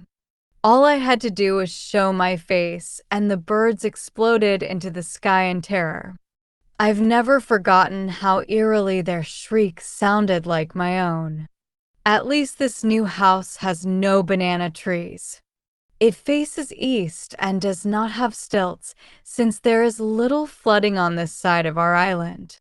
There is a courtyard, a rice barn, a freestanding hut that we use as the kitchen, and two separate buildings, one for sleeping and one for entertaining. The move was very exciting for Vanna and Lin Ang, but I still miss our old place by the jungle, the hut we lived in before Ada cared more about money than his daughters. Vanna is far from earshot, praying at the courtyard shrine with Lin Ang, but I keep my voice quiet anyway, almost a mumble. Ada. Ada is stroking his stallion's mane. I half expect him to pretend I'm not here, but he sets the brush aside and says, "I've told you never to go outside without your mask on." A flash of anger stabs my chest. I smother it and drag my mask out of my pocket. It is plain, unlike the skin I wear. The rough wood clings to the ridges on my scales, sticky with humidity, but what I hate most is how hard it is to breathe when I'm wearing it. There's only a thin slit for my mouth and nothing for my nose, which is flat against my skull anyway, like a snake's. Ada carved it for me soon after I was cursed. He spent days pounding the bark and sanding the wood down until it was smooth. Back then, it was too big, and I had to tie it around my head with a string. Still, though I despise it, it's a reminder that he once cared. It was so long ago it's almost a dream, but I still remember the relief in his eyes when he first saw me the morning Mama died. "You're alive," he had breathed, rushing to embrace me. "Angma didn't take you." I remember how that relief slowly curdled into horror, and how he washed my face again and again, growing rougher with each attempt. I remember how he struggled to look at me with tenderness, and how, eventually, he gave up. When the rest of the village came to shun me, it was easier for him to join them than it was to defend his own daughter. And now here we are. My mask is on. I breathe in and try again. "Ada, what is it?" "I'd like to go to Vanna's binding selection." Ada stiffens. It is perhaps the only trait my father and I share, how we both become agitated in the same way. His jaw locks, and his shoulders go straighter than the horizon. When our eyes meet, the narrow slits of my pupils are reflected in his. I do not look away. Whatever power I can claim over Ada, I will take. And I will not be the first to look away. He flinches and averts his gaze. "You are forbidden to enter the village. But it's for your own good." He's trying to contain his anger, unlike most days. "No one's seen you in years. They've almost forgotten about you." I'll keep quiet, I insist. I'll stand behind someone's tent, out of sight. No is no. Vanna wants me there. No one will notice me. At that, Otto raises a square hand. Fury hardens his eyes, and I go still, waiting for him to strike. But Vanna is too close. She'd see. The tassels on his sleeve sway as he lowers his arm. Do you really think no one would notice you? He says harshly. King Mega nearly saw you just now. That face of yours could have cost your sister everything. Everything. Emotions cling to my throat. I can't breathe. Why is it always about my face? It's who the fates have made you. A monster.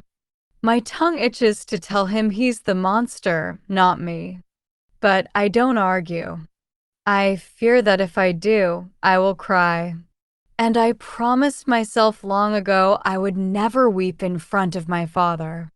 It's because of Vanna that he tolerates me. I know that every time I disappear into the jungle, he wishes that I would never come back. But I do, only to feel the pain again and again of a wound that will not close. To feel the hope that Otto will one day open his eyes and remember I am his daughter too. Otto and I face off, locked in our second standstill of the day, when Vanna calls out from the shrine in the courtyard. Look, look, she squeals. My sister's voice knifes through the tension between us, and Otto goes to her. She's twirling into the courtyard with moon orchids in her hair, her favorite flower, matching the embroidered ones on her skirt. Aren't they beautiful? She exclaims, touching her braids. Now you are a woman, Lineng says, picking a stray leaf off Vanna's shoulder before ushering her to the gate. Careful down the steps. The mud from the rains last week still hasn't dried. Don't step on the carpet with your wet feet. Vanna glances back, noting the distance between Otto and me before I retreat to a shadowed corner. A crease furrows her smooth brow, and to Lintong's dismay, my sister hurries toward me. She touches my shoulders. Channy, why are you hiding like this? Come, come. She tries to nudge me to the front, but Otto won't allow it. Get back inside, Channy.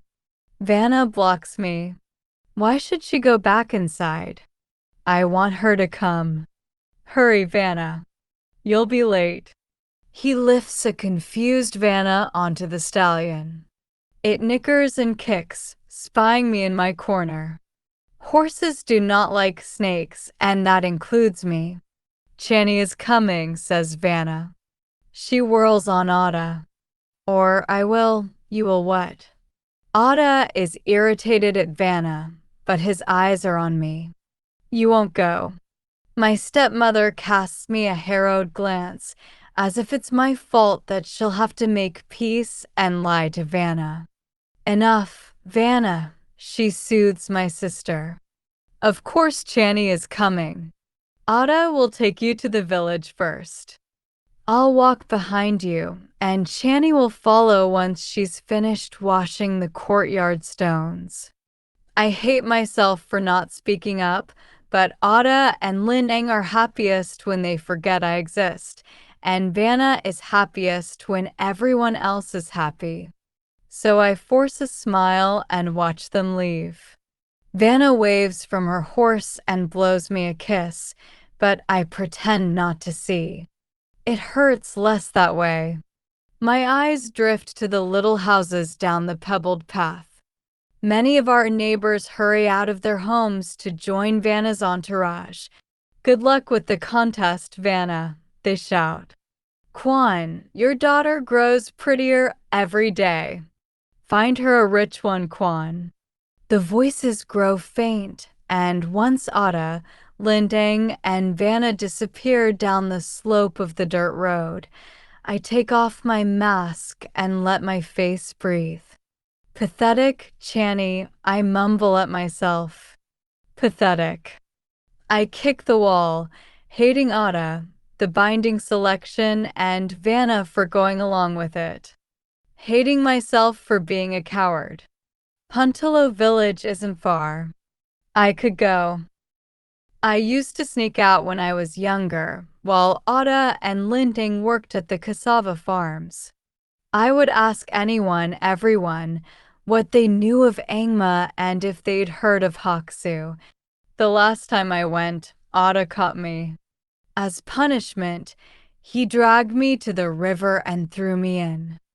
I couldn't swim, and he waited almost too long before fishing me out. If I catch you going to the village again, he warned me as I coughed up river water, next time I won't save you. For the rest of the day, he locked me in the rice barn, and he forbade Vanna from visiting. My sweet little sister came anyway, with hard-boiled eggs she'd snuck into her pockets from dinner. While I gobbled them down, she hugged me. You shouldn't disobey Ada, she said. It only angers him. How serious she sounded, as if she were the older one, not me. But Angma, you can't protect me if Ada hurts you, she said. She'd kept one egg, still hot, and carefully rolled it over my bruises and swollen eyes. Don't let him hurt you. I need you, Channy. I need you, Channy. Words that undo me, even when I am only remembering them. In the following weeks, Vanna took me to the river.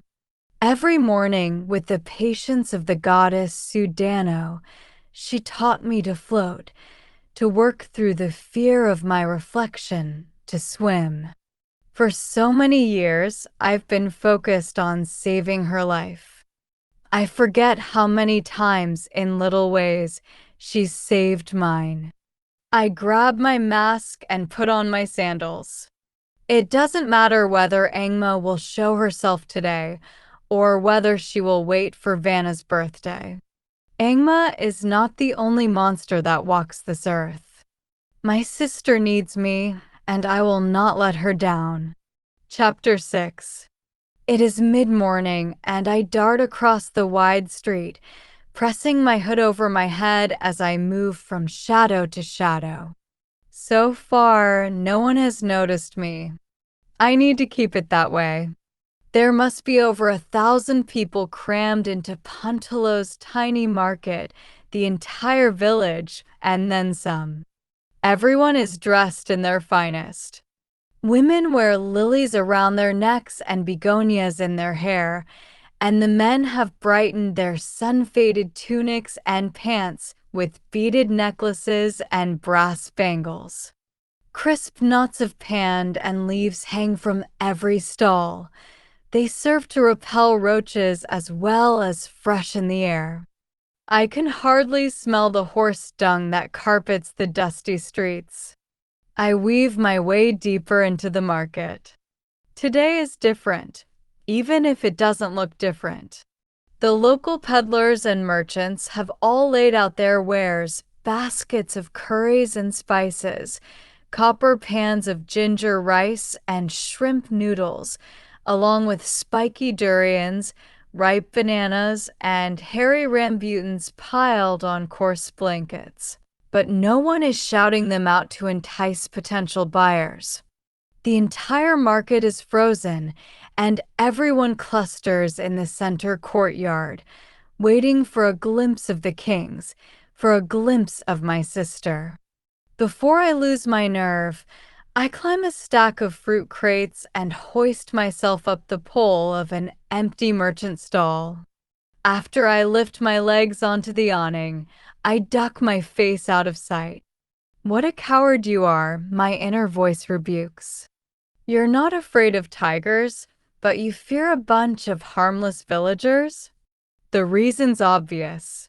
When I was younger, boys and girls my age would throw pebbles whenever they saw me, snickering and hooting when they hit. During monsoon season, they'd gather outside my kitchen and sing, "Channy, Channy, monster Channy. Rain and wind and gloom all day. When the sun sees your face, it goes away. I can run faster than a sunbird flies. I can throw a knife behind my head and still hit the target. I can nick off my scales and have them heal overnight. Yet I can't stop the pain that such taunts bring. Which is why my heart leaps with dread when a young man calls from below. I would rethink that hiding spot if I were you. I recognize the voice, and my stomach pinches when I look down and confirm its owner, a scrawny young shaman with lank black hair and a bright orange scarf over his shoulder. Ashley. I flatten myself against the roof awning. Gods be merciful, make him go away. The gods are not merciful. Ashley crosses his arms and all but stakes himself in front of my tent. Shouldn't you be at the temple with your sister and your parents? No. Why not? My face folds. He knows why not. Come, Shinari, I'll take you to the front myself. They're about to start. It's unlike Ashley to be so considerate. Usually it's a game between us. Who can ignore the other better? What are you doing here? I ask. Shouldn't you be with your father? That's my business. Ashley's teeth are locked and his arms hang stiffly at his sides. Will you stop hiding up there and come down? Vanna would want you at her side. You go. She seems to prefer you when we're in the village. Ashley makes no reply, but his lips twist unhappily, informing me that something's amiss between them. Interesting. The roof creaks under my weight as I edge forward, just a little. Did you quarrel? I told her she's a fool to go through with this, Ashley says, somehow both ignoring my question and answering it. I told her to run away. Now she won't speak to me. Of course she won't speak to you, I retort. Vanna's waited her whole life for today. Why would she run away? I can't resist adding the barb. To be with you? Ashley's expression turns dark. It's a low blow, but I don't care. It's no secret he's in love with Vanna. Thankfully, my sister is too sensible to fall for a penniless, unsmiling shaman half a head shorter than her. Still, I'm irked that she likes him and that, at least in public, he's supplanted me as her best friend and confidant. What do you want from me? I ask. To talk some sense into her? To stand by her side while the kings bid for her hand? It's your father who's leading this damned show. You do something about it. I'm trying. Why do you think I'm talking to you? His dark eyes rake over my hiding place. He shakes his head. Forget it. He stalks off. With his back to me, he throws a barb of his own. I thought you loved her. I watch him go, my heart hardening against the sting of his words. Old memories resurface of him throwing rocks at my face, of him putting flowers in Vanna's hair and laughing with her as though I didn't exist. That fool wants to question my love for Vanna? He deserves neither my thought nor my time. Still, I hate that his words rattle me, echoing in my ears until the marketplace's blessed noise drowns them out. A horn is blaring. It draws my attention to the Temple of Dawn, where the priests are clearing a way through the crowds. The procession of suitors is about to begin. I didn't think I'd be nervous, but my breath goes shallow. This is it, the start of Vanna's selection ceremony. The event could be as short as a day.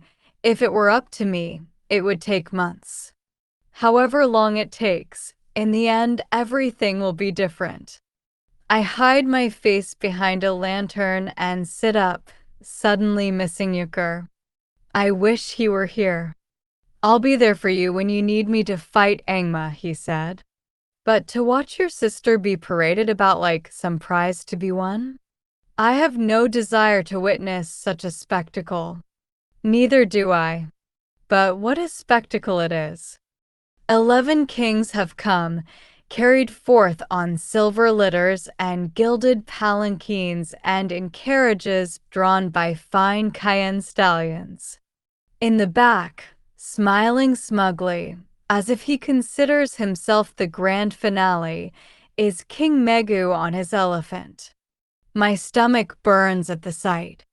King Hoa, though of Pakian Island, announces High Priest Dakwak, Ashley's father. He is several suitors behind. King Ladai of Balam Island. On it goes. Here is more royalty than most will see in a lifetime, but I'd bet Ada is disappointed with the turnout. He was expecting dozens of suitors from across the world, the Coggins of Alandi, the Emperor of Samarin, the kings of Baylor, and perhaps even the High Queen of Agoria herself. So far, there is only one suitor from beyond the Isles.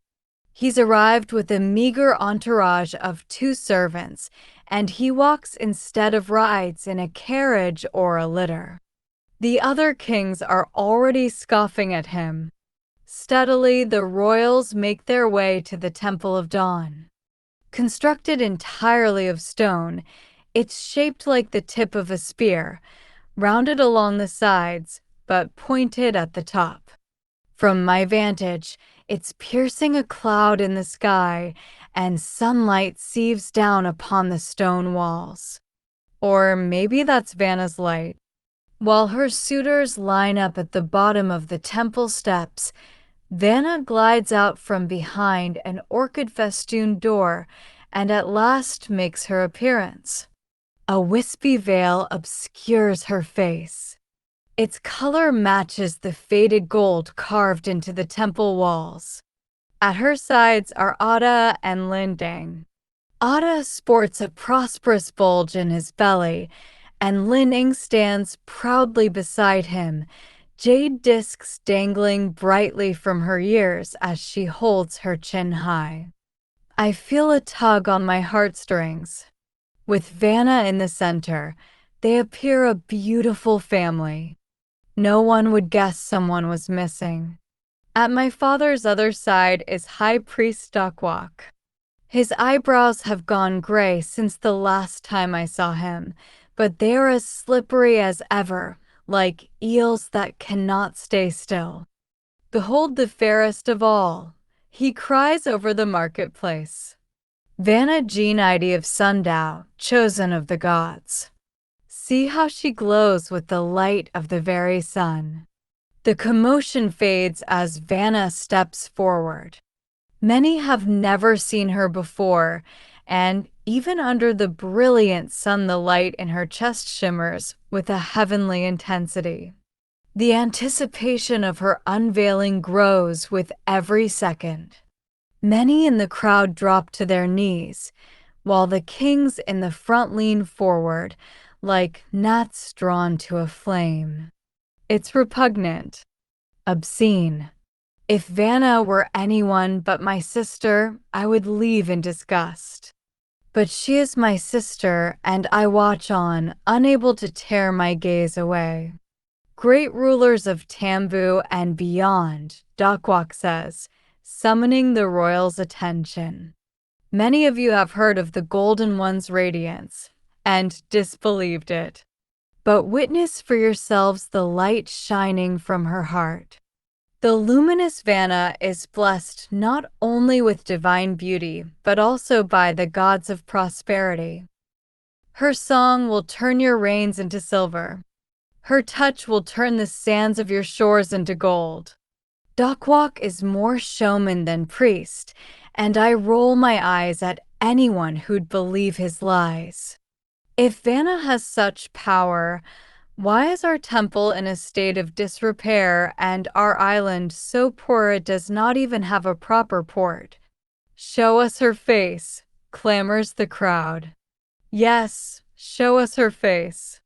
Patience, Dakwak responds. Patience. He smiles. From the moment I saw her as a mere baby, I knew that the Golden One was a goddess reborn, a celestial maiden fallen from heaven. For any mortal to claim her hand, they must first prove themselves worthy. I hear snorts and sniffs from the direction of the royals. Kings are not used to being told they are unworthy. Great rulers, says Dakwak, before we begin these proceedings, I would ask a trifling favor of you. On behalf of this sacred island of Sundow, I ask that you swear a vow before heaven and earth to honor the results of the Golden One selection contest, and that you will not have dispute with whoever should win her hand. The snorts and sniffs turn into roars of laughter. Do you think that your girls so special will fight a war over her? A suitor jeers. We haven't even seen her. Exactly, muses Dakwak loudly. He angles himself toward Vanna. You haven't seen her. I might hate Ashley's father, but he is more meticulous and foresight than most kings. Everyone's anticipation doubles, even mine. I have seen her, yells Megu from atop his elephant, and I will swear. The kings quickly change their tunes. If Vanna is good enough for Mega, then she is good enough for them. One by one they agree to Dakwak's request.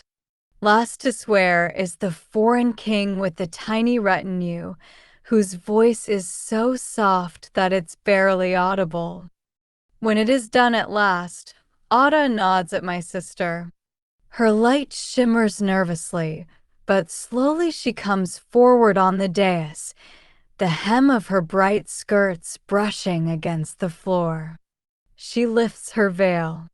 It is like opening a window and seeing the first sun after a long monsoon. Her radiance floods the temple, chasing away every shadow, illuminating every dark corner. Even those who have seen her before gasp. The stories are true, everyone whispers. Hair, blacker than the richest lacquer. Lips, pink as the begonia blossoms in spring. Skin, kissed with gold. Perfection. The kings are humbled, and their snide remarks die on their lips.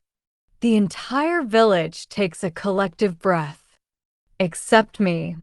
I exhale, releasing the air inside me. This is it, I realize. The final moment that my sister Vanna, the Golden One, is a mere rumor, the topic of far-flung gossip tossed from one island to the other. From now on, she will be a legend. I reach for the paring knife in my pocket and press its blade to one of the wooden poles holding up the tent. Slowly, patiently, I scrape upward, beginning to shape a spear point. Over the years, I've learned to carry a weapon everywhere I go, even in my dreams. Call it prescience, call it vigilance. Like Dakwak, I too know how to think ahead. And when it comes to my sister, I will not take any chances. Chapter 7. You see I do not lie, declares Dakwak, looking smug. The Golden One is beyond compare. Come now, great kings, show us how you are worthy. The temperature of the assembly has changed. Breathless anticipation has now turned into a feverish frenzy, and the kings converge on the wooden steps leading up to the temple. One after another, they saunter up to Vanna, and their servants leave gifts, barrels of wine, platters of gemstones and jade discs, spices worth their weight in silver, satin and brocade, and silks in the most expensive, dazzling colors. Vanna receives each presentation with grace. To everyone, she is the picture of serenity, but I know better. For all the gifts of her beauty, it brings torment as well. Her entire life, she has been guarded, with little freedom except the hours we steal together. Today, especially, she must feel the pressure. Each time someone approaches, inspecting her as though she were a ship or a sculpture rather than a living, breathing girl, there's a snag in her smile and a falter in her light. I know my sister has a spine. By the time the fifth king steps up to be introduced, thank Gada she finds it. Tell me about yourself, she says, her light trembling as she strides forward. I don't need to know how wealthy you are, how many servants you have, or what gifts you have brought. Tell me instead, Your Majesty, what do you love? She clasps her hands to keep them from shaking. Why should I select you? This king stares, taken aback, as though he didn't realize she could speak. Then he puffs up with pride, misunderstanding Vanna's attention for interest. I am the sovereign of the Fan Isles, he replies. I've 80 horses in my stables and the finest collection of teas in all of Tambu. My palace is the size of your village. That is why you should choose me. Vanna frowns. I asked about you, not your kingdom. Who are you? Why do you come today? Vanna. Linane grasps my sister's wrist, and I can read her lips. What's gotten into you? Vanna stiffens, and she schools her expression back into its doll-like serenity. Forgive me, Your Majesty. I was merely curious. I am grateful for your presence here. She retreats with a bow, returning to her place beside Lin Eng. Her head is down, but her eyes are up, roaming across the assembly of villagers. Is she looking for me? I'm here, I whisper, daring to wave from my tent. She doesn't see me. Her gaze goes to the cordon of young shamans separating the villagers from the temple. I can't tell if she finds Ashley among them. She sinks into a shadow and folds her hand over her chest, covering her light. Gotta help me. I wish I were there with her. She doesn't speak again, but the next suitors answer her questions anyway.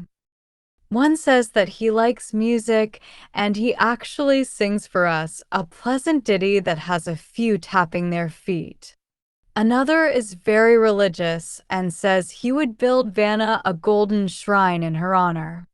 Duckwalk glances at the horizon, a sign that he is tiring of all the banter. At this rate, maybe the selection will take months. Then comes King Mego.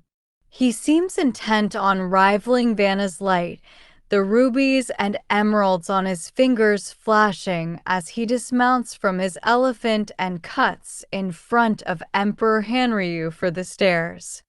He saunters up, patting the white moonstone as it swings across his torso. 9 attendants trail him, carrying violet ribbon baskets. No, violet ribbon cages. I hear birds flapping against the rattan fibers and the multivoweled cry of a monkey. Then his last gift, a lidded clay pot, comes into view. My throat goes tight and the roof under my body vibrates with my anger. I can feel snakes suffocating inside, tangled and trapped, their bodies so entwined they're like the threads in Lintong's embroidery basket. I figured you'd had enough of silks and spices, says King Megu, flaunting his familiarity with Dakwak and Ada. So I bring one of the great treasures from Shinlani. An attendant carefully lifts the lid.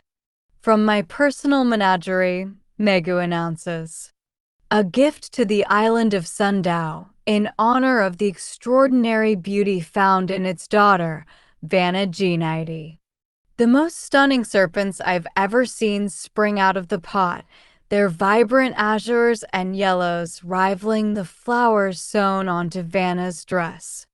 My sister leaps back in fear, and two attendants brandish flaming torches at the snakes, who shudder and coil back into the pot. "Lady Green Snake," they hiss. "Help us. Free us." My teeth saw side to side. These are not garden snakes, nor are they the typical serpents one would find while traipsing through the jungle. They're vipers. Rare ones. Poisonous ones. A shiver spikes down my spine. King Megu collects rare creatures. And Vanna is the rarest, most beautiful creature of all. "Behold their exquisite markings," he is saying. "Their skin is worth more than gold." He smiles. "Like you, Vanna." I feel singed by hatred.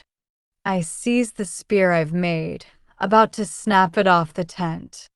If Mega comes even close to winning the contest, I will deliver him the same fate I have prepared for Angma. But thankfully or regrettably, depending on how you look at it, Mega steps aside. I let go of the spear. "What about you, Swan King?" Dokwok regards the last suitor, the only foreigner, Emperor Hanryu. "You've not said a word." At least 3 kings have cut in front of Hanryu, yet he made not a sound or complaint. Many will take that to be a weakness, but I'm intrigued. He stands out by wearing white, a simple robe unadorned by gold or jewel, while the other kings strut like peacocks before my sister. He is rooted to his place on the dais, black eyes distant like a spirit, half here and half not. "I am Emperor Hanryu of Kyoto," he says in stilted, formal tombun. He speaks slowly, clearly having rehearsed these words. It impresses me that he's bothered to learn our language. "My country is a week's sail north of your island. It is beautiful here, but warmer than I expected."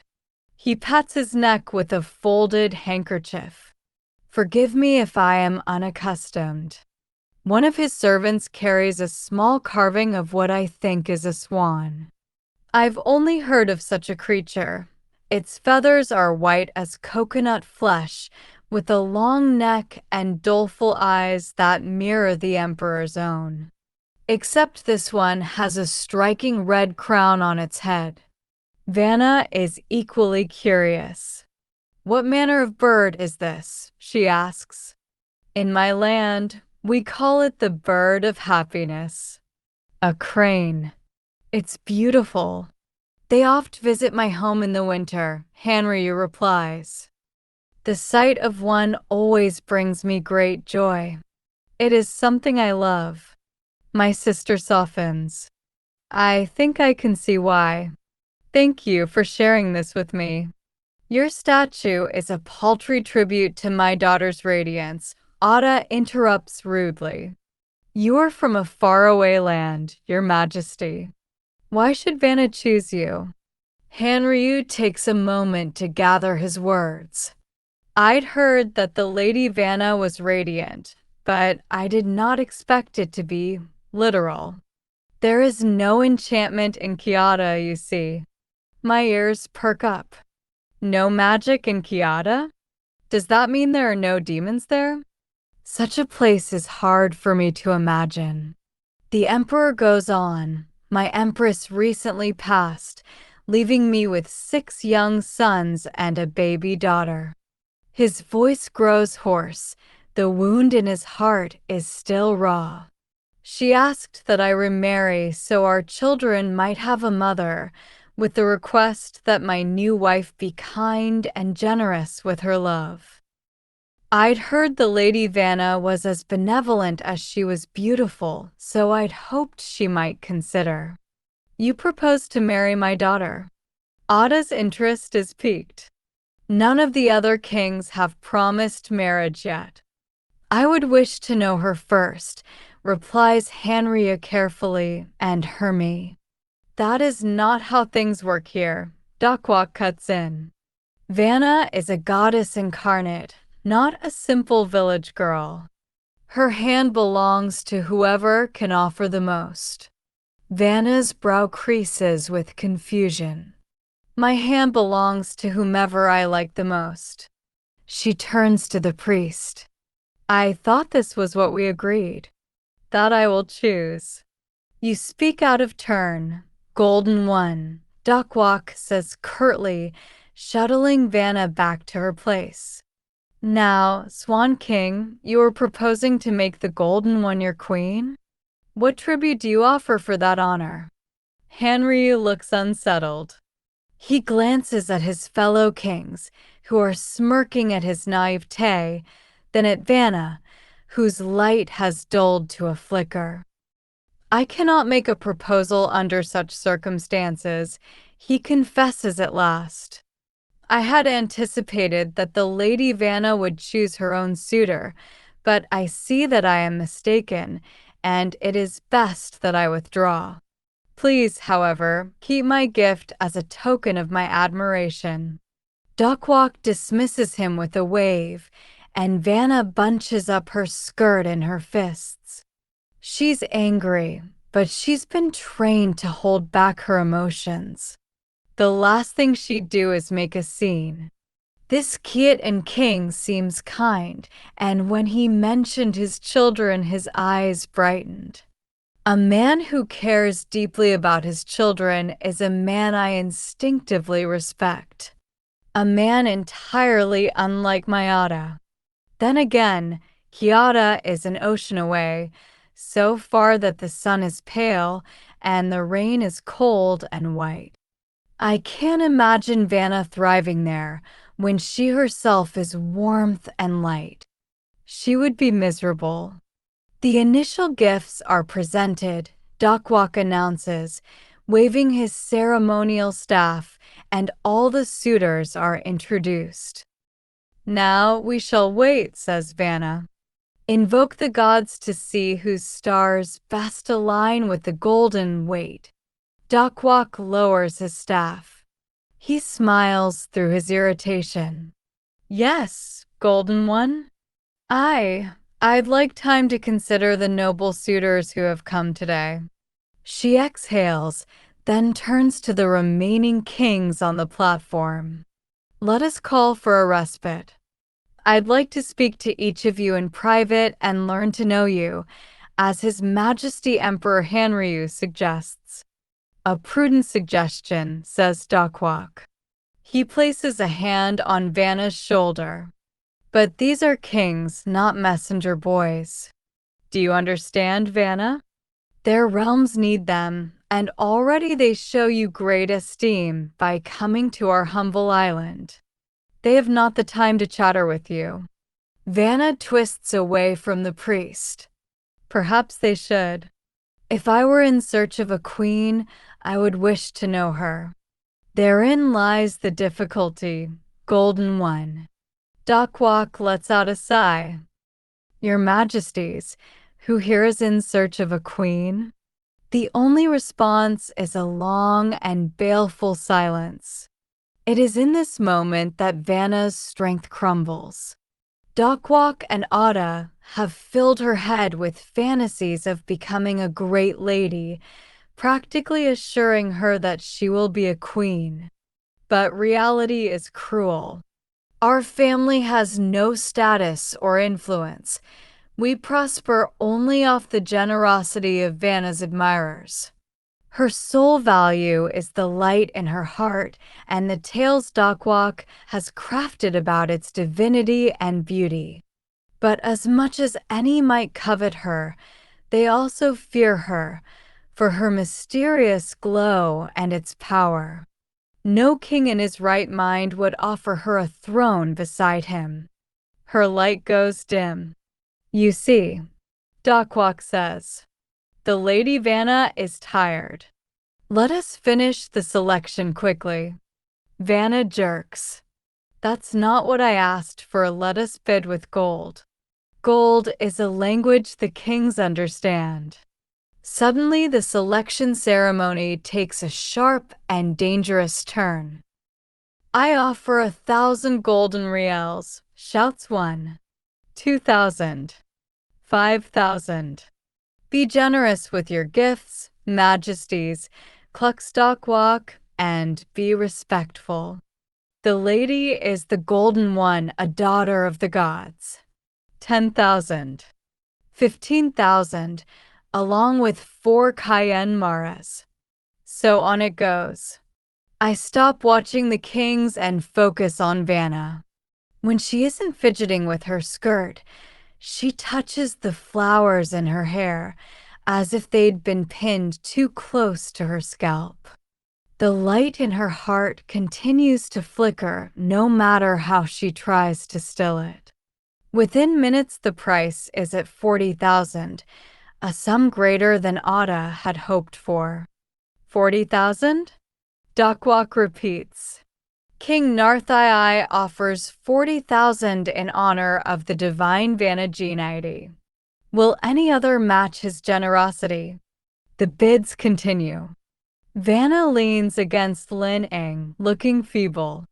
The way this is going, she will not be a queen as she'd hoped, but the mistress of a king. I try to catch her attention, to signal that she could end this. But her earlier attempts to intercede have cowed her. I can read what she's thinking, that the gods of luck have always favored her, and so long as she wishes hard enough, she has a way of getting what she wants. For her sake, I hope she gets her wish today. I only pray it will be everything she dreamed of, and not a nightmare. King Mego has not spoken, but his reticence is not due to uneasiness. It is a tactic. He's calculated for this moment, for when the kings have reached their highest offer and have no more in their purses to give. His shout splinters the air. 70,000 golden reals. I nearly tumble off the roof. 70,000 golden reals? That is a tremendous sum, enough to buy an entire island. Ada and Dakwak exchange a look, and my father starts to declare that King Mega has won. No, no, no. I tug at the sharpened pole, trying to work it free of the tense canvas. I could easily spear Megu in the heart from here. But then I'd be captured, and Vanna would be vulnerable to the demon witch. I find Ashley among the villagers, his gaze already on mine. Do it, he mouths. My mind is made up, and Megu is a breath away from being impaled, when a commotion breaks out at the other end of the square. The crowd parts as an unmarked palanquin appears in the square, heralded by a fanfare of drums and flutes. Wait. A handsome young man steps out of the palanquin, a thick and heavy gold chain slung across his chest. Neither Ada nor I recognize him, but Mega does, and his expression turns tight with wrath. I loosen my grip on the pole.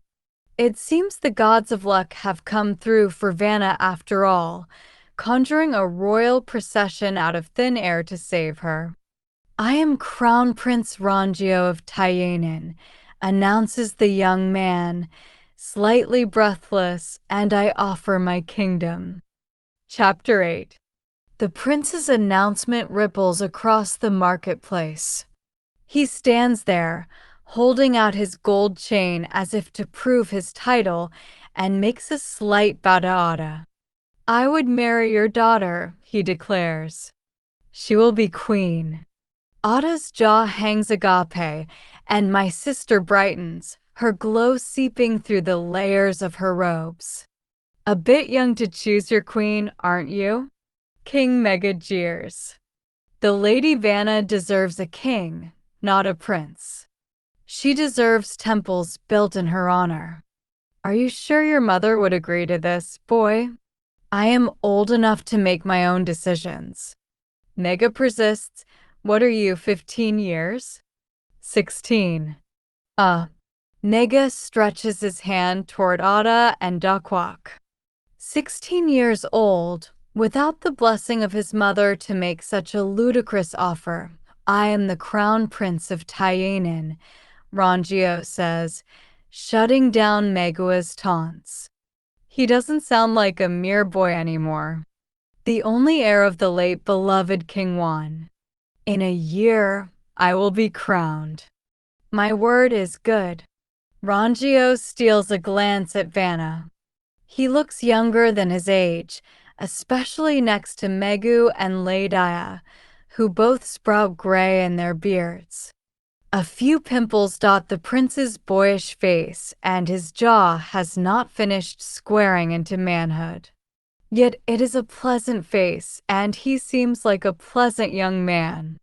If I were Vanna, I'd choose him, and on the way to his kingdom, I'd drug him with a dose of Spindlebeard, steal his ship, and sail it to the far ends of Sipang or Agoria, where the lands are so vast that even destiny can be fooled.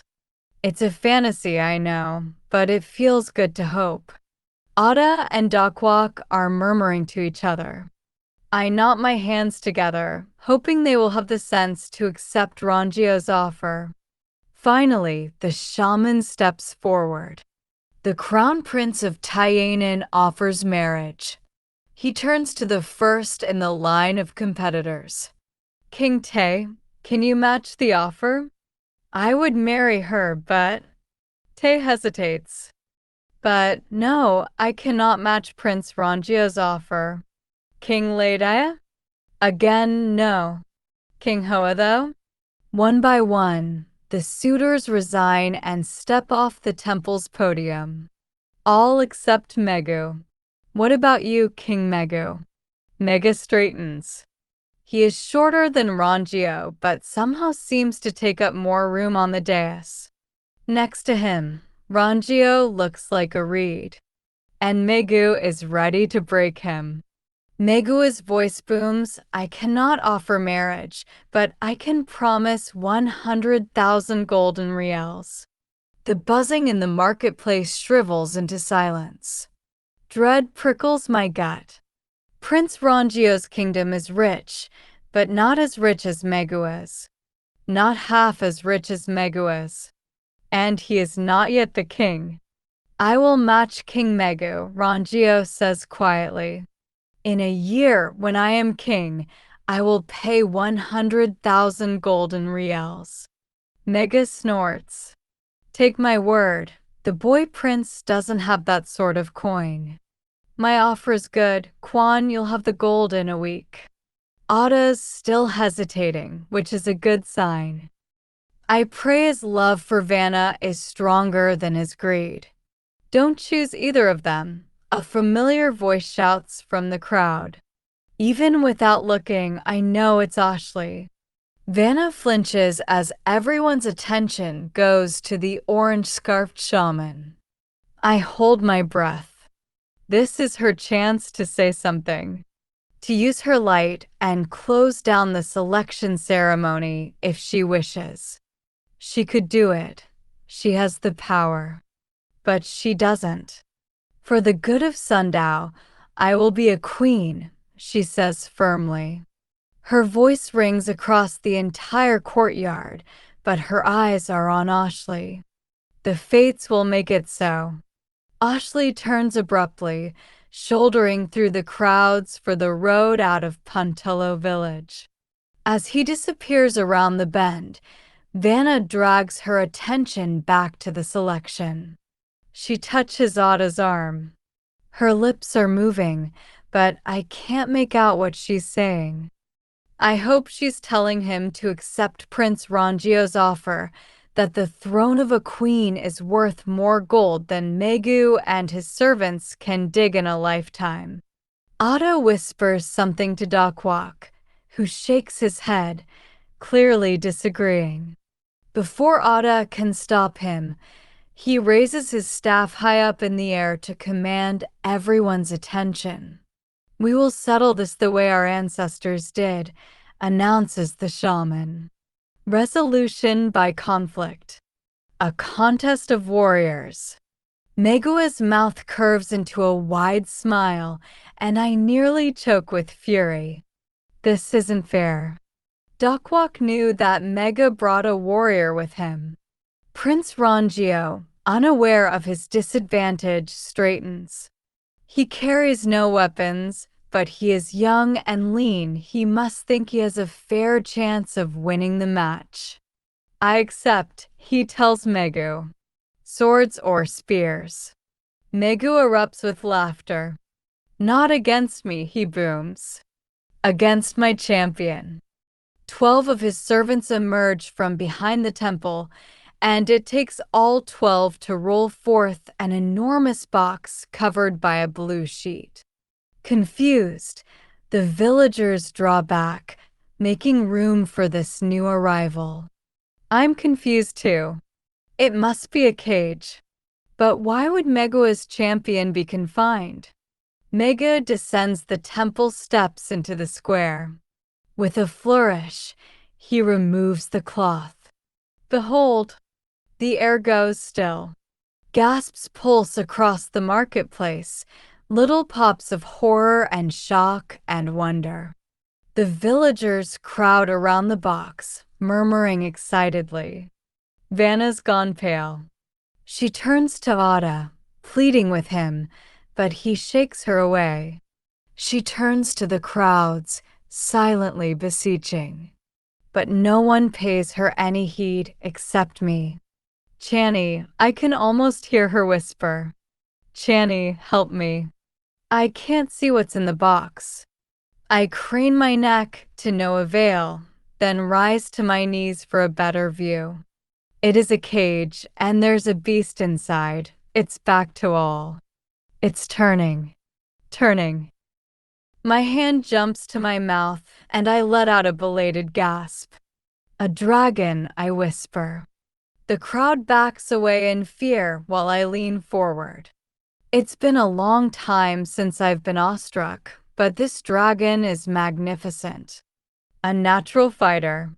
A shock of tangled black hair obscures his face, but I can see that he has legs and arms like a human and that he stands upright like us. But unlike us, he's got knife-sharp talons and iron-thick scales, gleaming blue-green or black, depending on the light. And wings. The tales I've heard of the great sea dragons never mentioned wings. Rangio approaches the cage. He may know the princely arts of combat, but any fool can see he is no warrior. Megua's beast will rip him into shreds. My mind careens. If Rangio loses this fight, then Vanna will become King Megua's concubine. I can't let that happen. With a loud crack, I snap off the tent pole I carved into a spear.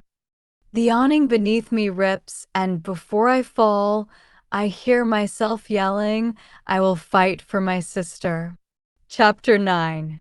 I will fight for my sister. As soon as the words slide off my tongue, my stomach lurches.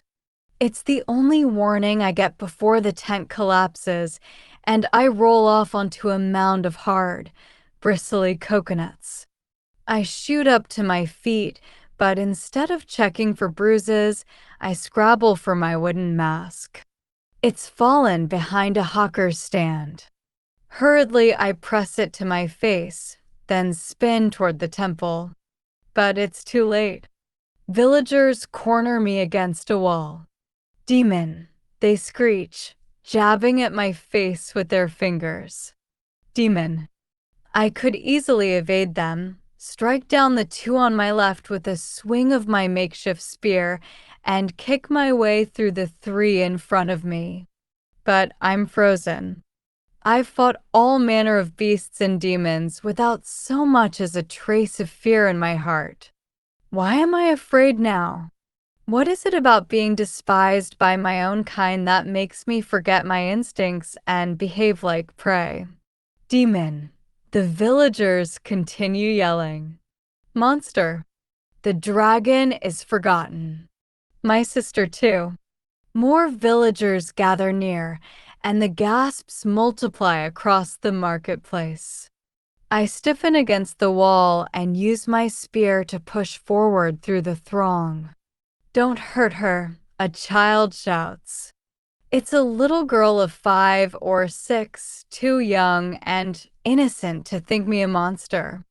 My chest goes tight. I could hug her as she cries for me. Then her mother pulls her away, and I begin to drown. Faces. So many faces. I can't tell them apart, but for the whites of eyes, the paired flares of nostrils, the crooked teeth. Fingers grab my ankles and my wrists, nails raking across my skin. I hurl them off and start to run, but the crowds become a mob. Faces mass around me, and bamboo fans beat at my back. Why isn't this thing in a cage? A snake demon. Chain it up. Kill her. Burn her. Everywhere I turn, more faces. They've become a wall, the noses and eyes and ears and mouths. A wall I can't break apart with my fists. Red tassels swing. Dock walks priests. They're batting the mob with their ceremonial sticks, trying to push the villagers back.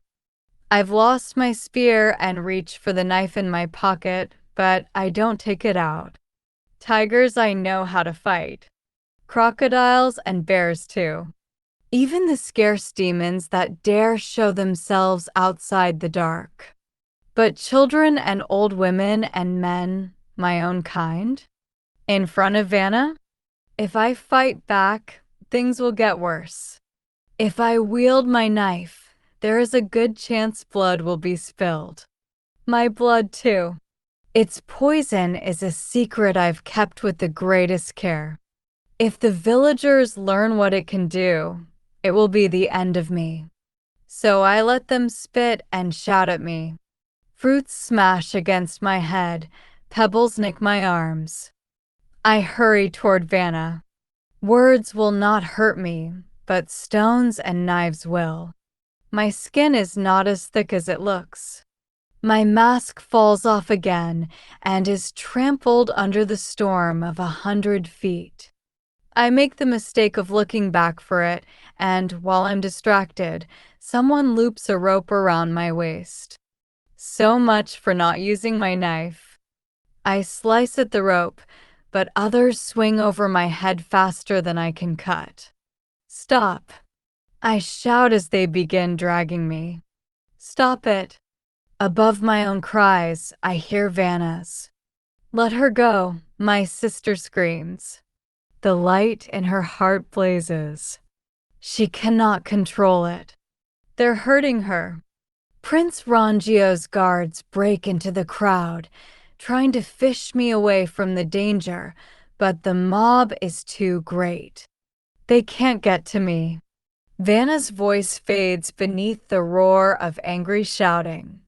My ears are ringing, my body's abuzz from the tumult. Then, somewhere at the bottom of the din, I hear a familiar rustling. Channy channy, Megua's vipers. I cannot see them, for they are trapped in their clay pot, hissing and rattling, feeling my distress. Free us, they urge. Free us, and we will help you. How? My fingers scrape the ground for something, anything. I can't, I think. That'll only make it worse. I must fight alone. Or so I intend.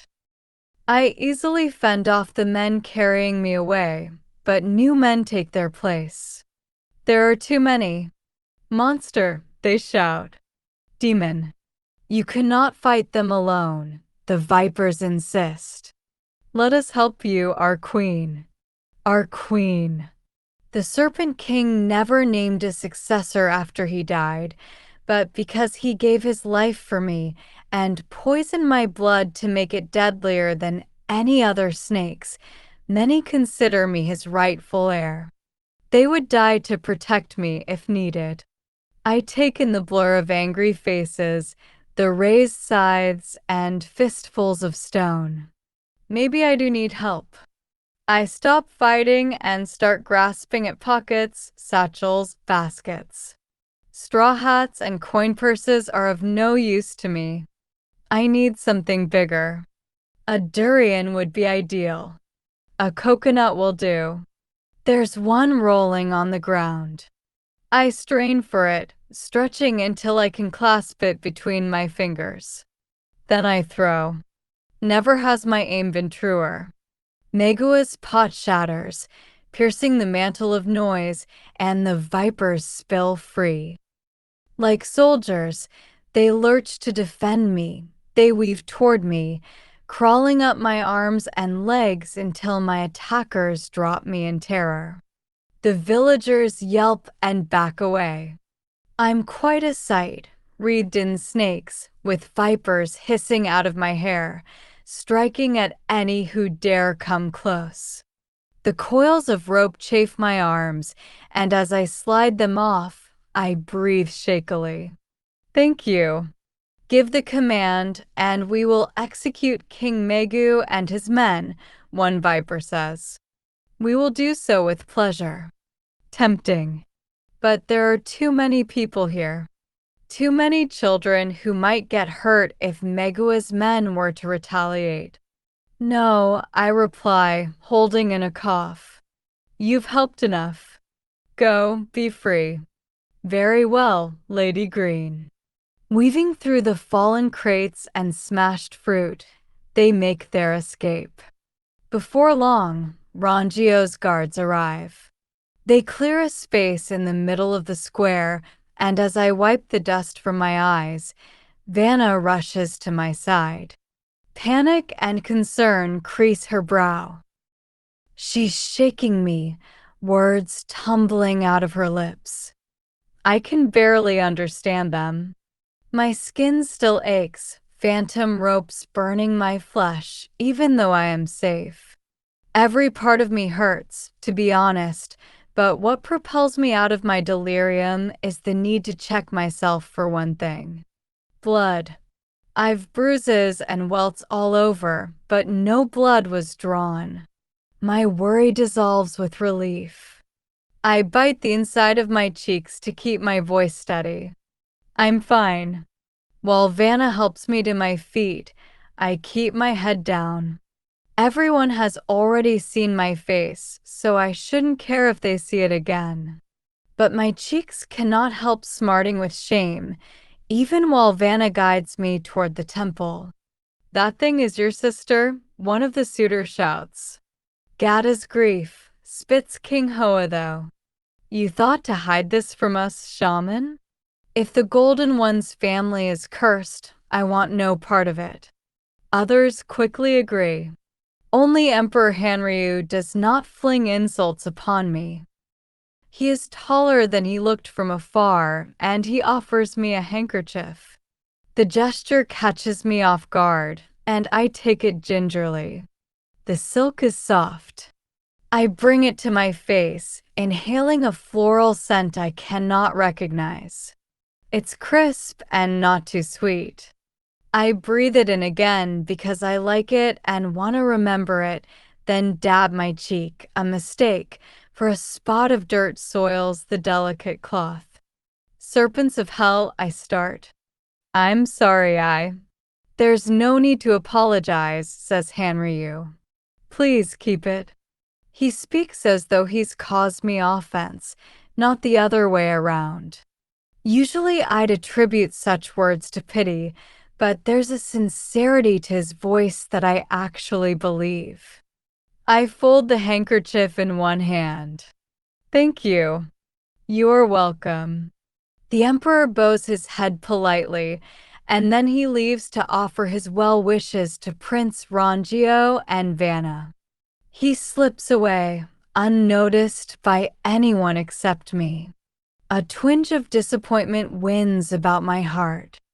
It's a feeling I don't expect after such a fleeting encounter with the foreign king, but I'm no stranger to it.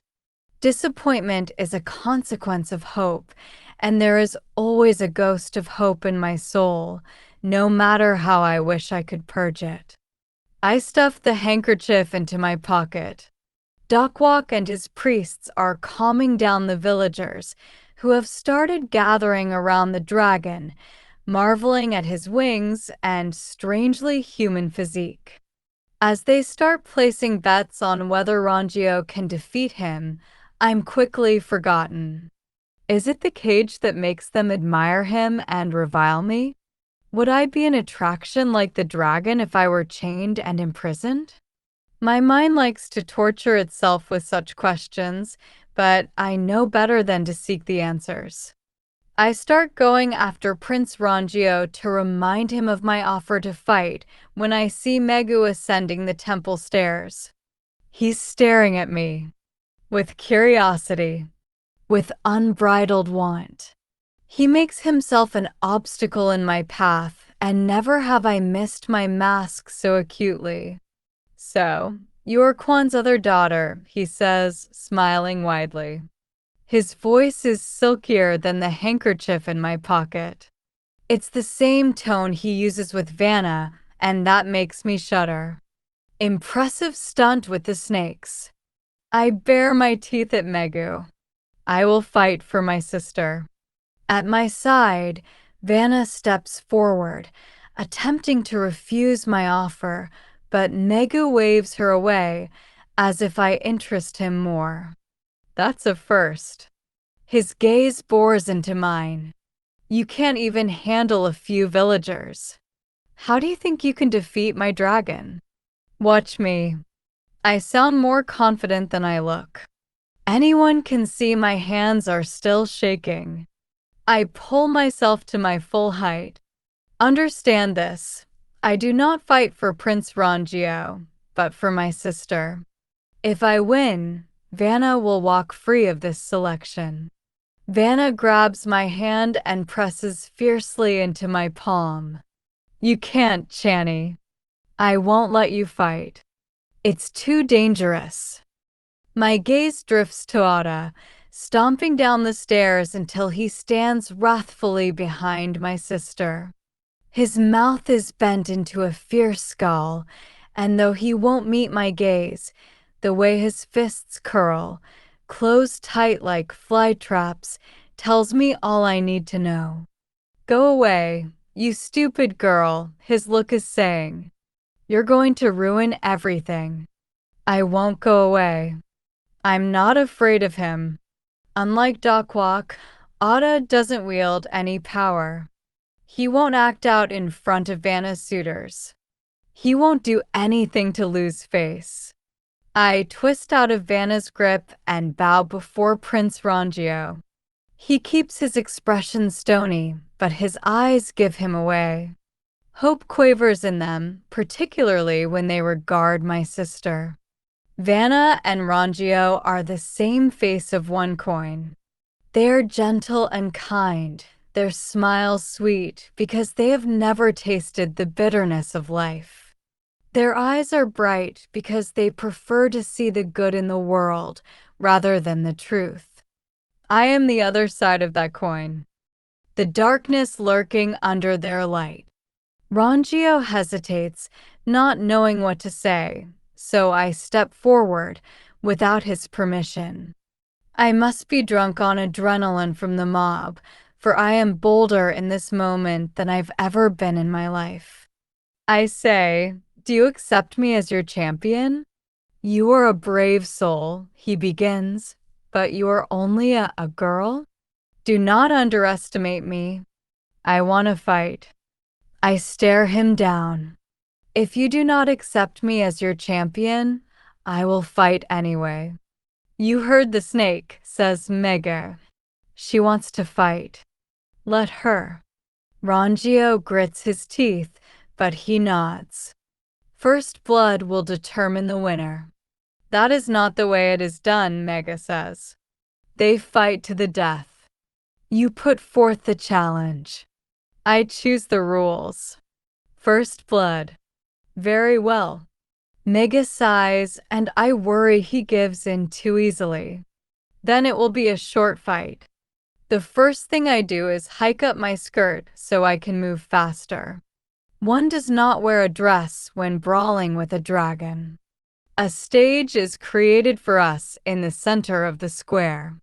Bets are being made, all on the dragon. Negua's 12 servants gather, holding thick iron chains as they prepare to unbolt the dragon. Someone thrusts a scythe into my hand. It's a clumsy weapon. I would have much preferred a spear or a dagger, but no one except King Megu was expecting to see a duel today, so it's the best I am offered. I prepare my stance, fix my gaze on my opponent. His wings are folded in front of his face, obscuring it. I want to see his eyes when he's let free, to see if he is a prisoner like the Vipers or Megua's champion, as the king brags. No matter. Either way, I will not hold back. I will win. The cage door falls upon the earth with a deafening thud, and the battle for my sister begins. Chapter 10. Across the square, the dragon's great wings unfurl, blanketing me in their shadow. I ignore the gasps that echo behind me. No one in Sundow has ever seen a dragon. The giant lizards in the jungle that prey on monkeys and goats and snakes may be called dragons, but they are not the fabled serpents of sea and sky. I get my first good look at my opponent.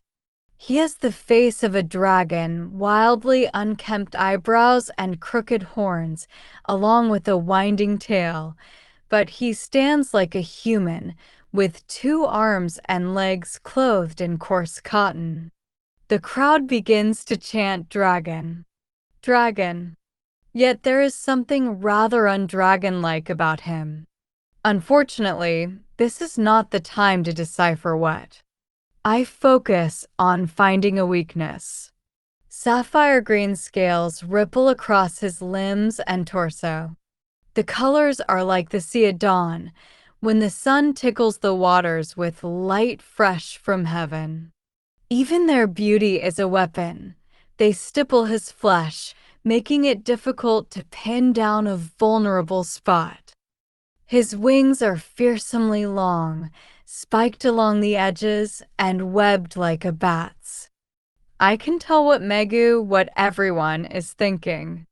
That I'm a scrawny, pathetic girl. No match for his prize dragon. I can't help thinking the same. We circle each other. My mind's never worked so fast, trying to pick out his weaknesses and strengths. His left leg is shackled to his cage, which will slow him down. Speed is on my side, then. I fix my gaze upward at his chest, marred by scars of all colors, at all stages of healing. Then I look at his arms, curiously inked with lines of script. Then at his eyes, with their broken pupils and mismatched colors. One limpid blue, one fiery red. So divergent they might as well be on opposite poles of the world. I'm unconsciously matching the rhythm of his gait, and once I realize it, I mutter an inward curse. The crowd's making bets on how long I'll last, not whether I'll win. Right now, the wager's a minute. 2, if we keep circling each other like this. I resent these odds. The dragon's red eye flickers, the only warning I have before he flies forward. I swing the scythe, and the curved blade sings as it arcs through the air.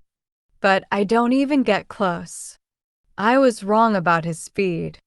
Even with his legs shackled, the dragon's startlingly fast. He darts about like lightning, bursting from the darkness in shocks of shadow and light. More bets go on the dragon's side. Megu wears an oily grin. Stop looking at Megu. I yell at myself. Focus. The dragon's wing strikes from behind. I've been punched before, slapped and knocked off my feet by beast and man, but nothing prepares me for the staggering force of his wing against my back. I'm flying forward, hot wind whipping the air, villagers scrambling to get out of my way. I fall against a merchant's cart. For a second, I can't feel my spine, can't breathe. My chest burns. Breathe. I dig my nails into my thighs, summoning my grit. Fight. For Vanna. I pull myself up. The dragon's already waiting, one wing outstretched, as if an invitation, and one thick eyebrow lifted. He must have thought I was so inferior that one strike would end me. But I sense that he's reassessing my skills. I know that if I were him, I'd want to draw out the fight so I wouldn't have to go back into that cage. My blood would even out this battle, but with Mega watching, I'm reluctant to reveal that valuable secret of mine. I wonder if the dragon can smell my poison. Maybe he knows how deadly my blood is, that a drop will sear even his thick hide. Maybe that's why he's keeping his distance. I only have two advantages. I am small and I am not chained. Against a lesser foe, this might make a difference, but he is far stronger than I am and far larger. His wings give him an unfair reach, and his scales are a natural shield. Fight, the crowd chants, growing bored of us circling each other. Fight. Negua's guards draw their swords, pushing the dragon deeper into the arena. I keep my distance, still watching. Always know your enemy before attacking. Yucker has told me 1,000 times. Chances of success are multiplied with wisdom. The guards jab their swords toward the dragon again, and I seize the chance to launch at him, angling my scythe at the fleshy part of his side. The dragon spins to deflect my blade, his wings crashing down on my back. I dive, skidding forward in the dirt, and deliver a thwack to his ankle with the butt of my scythe. He stumbles, and I shoot to his flank. I bring down my weapon with a heavy blow and a low roar from my throat. But my scythe scrapes earth instead of dragon. He's so fast I catch only a flash of teeth, hooked like a snake's, before he pivots away, wings throwing me to the side. I land on a bent knee, my breath going out in a cough. Something buzzes in my mind. You fight well for a girl. I look up, startled to hear the dragon's voice inside my thoughts. Impossible. Not impossible. Serpents and dragons are cousins, didn't you know? I do know, but this connection still surprises me. So does his voice. It's not as rough as I expected, considering the way he fights, but it's not smooth either. It's deep and gruff. And smug. Get out of my head, I demand. The more you resist, the more you'll get hurt. I bristle at his words. We'll see. With that, his touch on my mind is gone. Our fight resumes, except the dragon doesn't waste time circling me anymore. My strength surprised him. He expected to simply throw me off, pin me down, and nick my skin with a pointed nail. He didn't expect me to hold my own against him. I'll count that as a victory. We run at each other. Me, 12 steps. Him, only 3.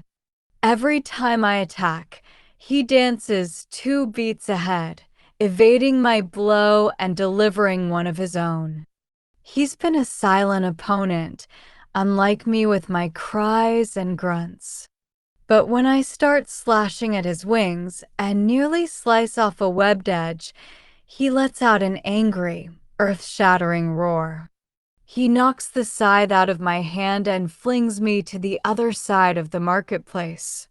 This time I land on my stomach, no merchant's cart to punctuate my fall.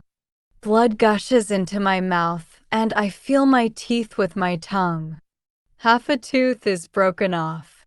I swallow it, blood and all. The crowd kicks me back into the arena. Finisher, dragon. Trample the snake girl. I won't give him the chance. My fists fly, powered by anger and the need for vengeance. But the dragon is no filthy-mouthed village boy. Fighting him is like fighting a crocodile and a tiger all at once. Against his strength, I can hold my own as long as I am careful. But I am no match for his speed or his wings. He blocks me with his claws, but when I don't stop, he pivots and the chain tied to his ankle bites into my calf, sending me reeling back. I wedge one foot against a broken wagon wheel as I regain my balance. It's only by luck that he hasn't drawn blood from me. Those talons on his feet are sharp as knives, and the hooked spikes on his elbows look just as deadly. The next attack catches me by surprise from behind. A wing slams me, knocking me to the ground, while the dragon's arm comes smashing down to finish me off. I roll, barely scraping away. I'm a patchwork of welts and bruises, and the wounds I incurred while fighting against the mob earlier are catching up with me. Unless I find a way to get past his defenses, this duel is as good as over. Gathering my courage, I charge. This time, instead of attacking me, the dragon leaps up. The rush of air from his wings sends me reeling onto my heels. Then it dawns on me, the dragon is trying to escape. Megua's servants shout at one another, their sandals digging into the dirt, faces scrunching red as they pull on the dragon's chain to keep him grounded. His wings spread open, wider than they were before. It's the first time I've had a clear view of his back, seen the welts ribboning down his spine, the chipped scales and thick, gruesome scars on the flesh between his wings. Pity rushes unexpectedly to my chest, but it's short-lived. If he escapes, then Mega will find some other excuse for Vanna to be his. I cannot let that happen. I join Megua's servants, grabbing the dragon's chain and wrenching him down. The dragon fights. His wings beat faster. But with my added strength, the servants are able to pluck him from the sky and pull him back to earth. The dragon lands with a thud. He sends me a baleful look. Only cowards run, I taunt. Fight. Slowly, reluctantly, the dragon pulls himself up. Seeing the fight, the spark of ferocity flee from his eyes, something in me changes. I have no grievance against him, and I don't want to hurt him anymore. He's a monster. Like me. Trapped. Like me. Unfortunately, he has no idea of my change of heart. He leaps into the air again, eliminating the distance between us in a breath. His wings were black a second ago, but now they are bluer than the ocean on the clearest day, almost mesmerizing a tidal wave about to crash. My mind sharpens back into battle mode, and I swoop left an instant before he would have reduced me to dust. I land hard on my side. Pain stabs through my hip bone, and I feel something edged underneath a rock maybe. Through the pain, I force myself up. My skirt is torn, which is when I see and remember my paring knife. Its blade is thin, meant for skinning mangoes and extracting coconut meat. But it'll do. The dragon lunges. Out of desperation, I feint to the right. He's left an opening to his ribs, a mistake a warrior like him should know better than to make. In my frenzy of thoughts, I don't question whether he's made it on purpose. I have an opening. I seize it. I rush forward, slamming my entire body into his ribs. I weigh little compared to him, but the force of my rush makes him stagger. Thrusting the knife at his leg, I slice just above his knee. His wings snap into a fold over his back, but he doesn't cry out as a man would. He bleeds silently, landing on one knee. Wind ruffles my hair, tickling the sweat beading on my nape. Behind me, Dockwalk declares, much to everyone's astonishment, that I am the winner.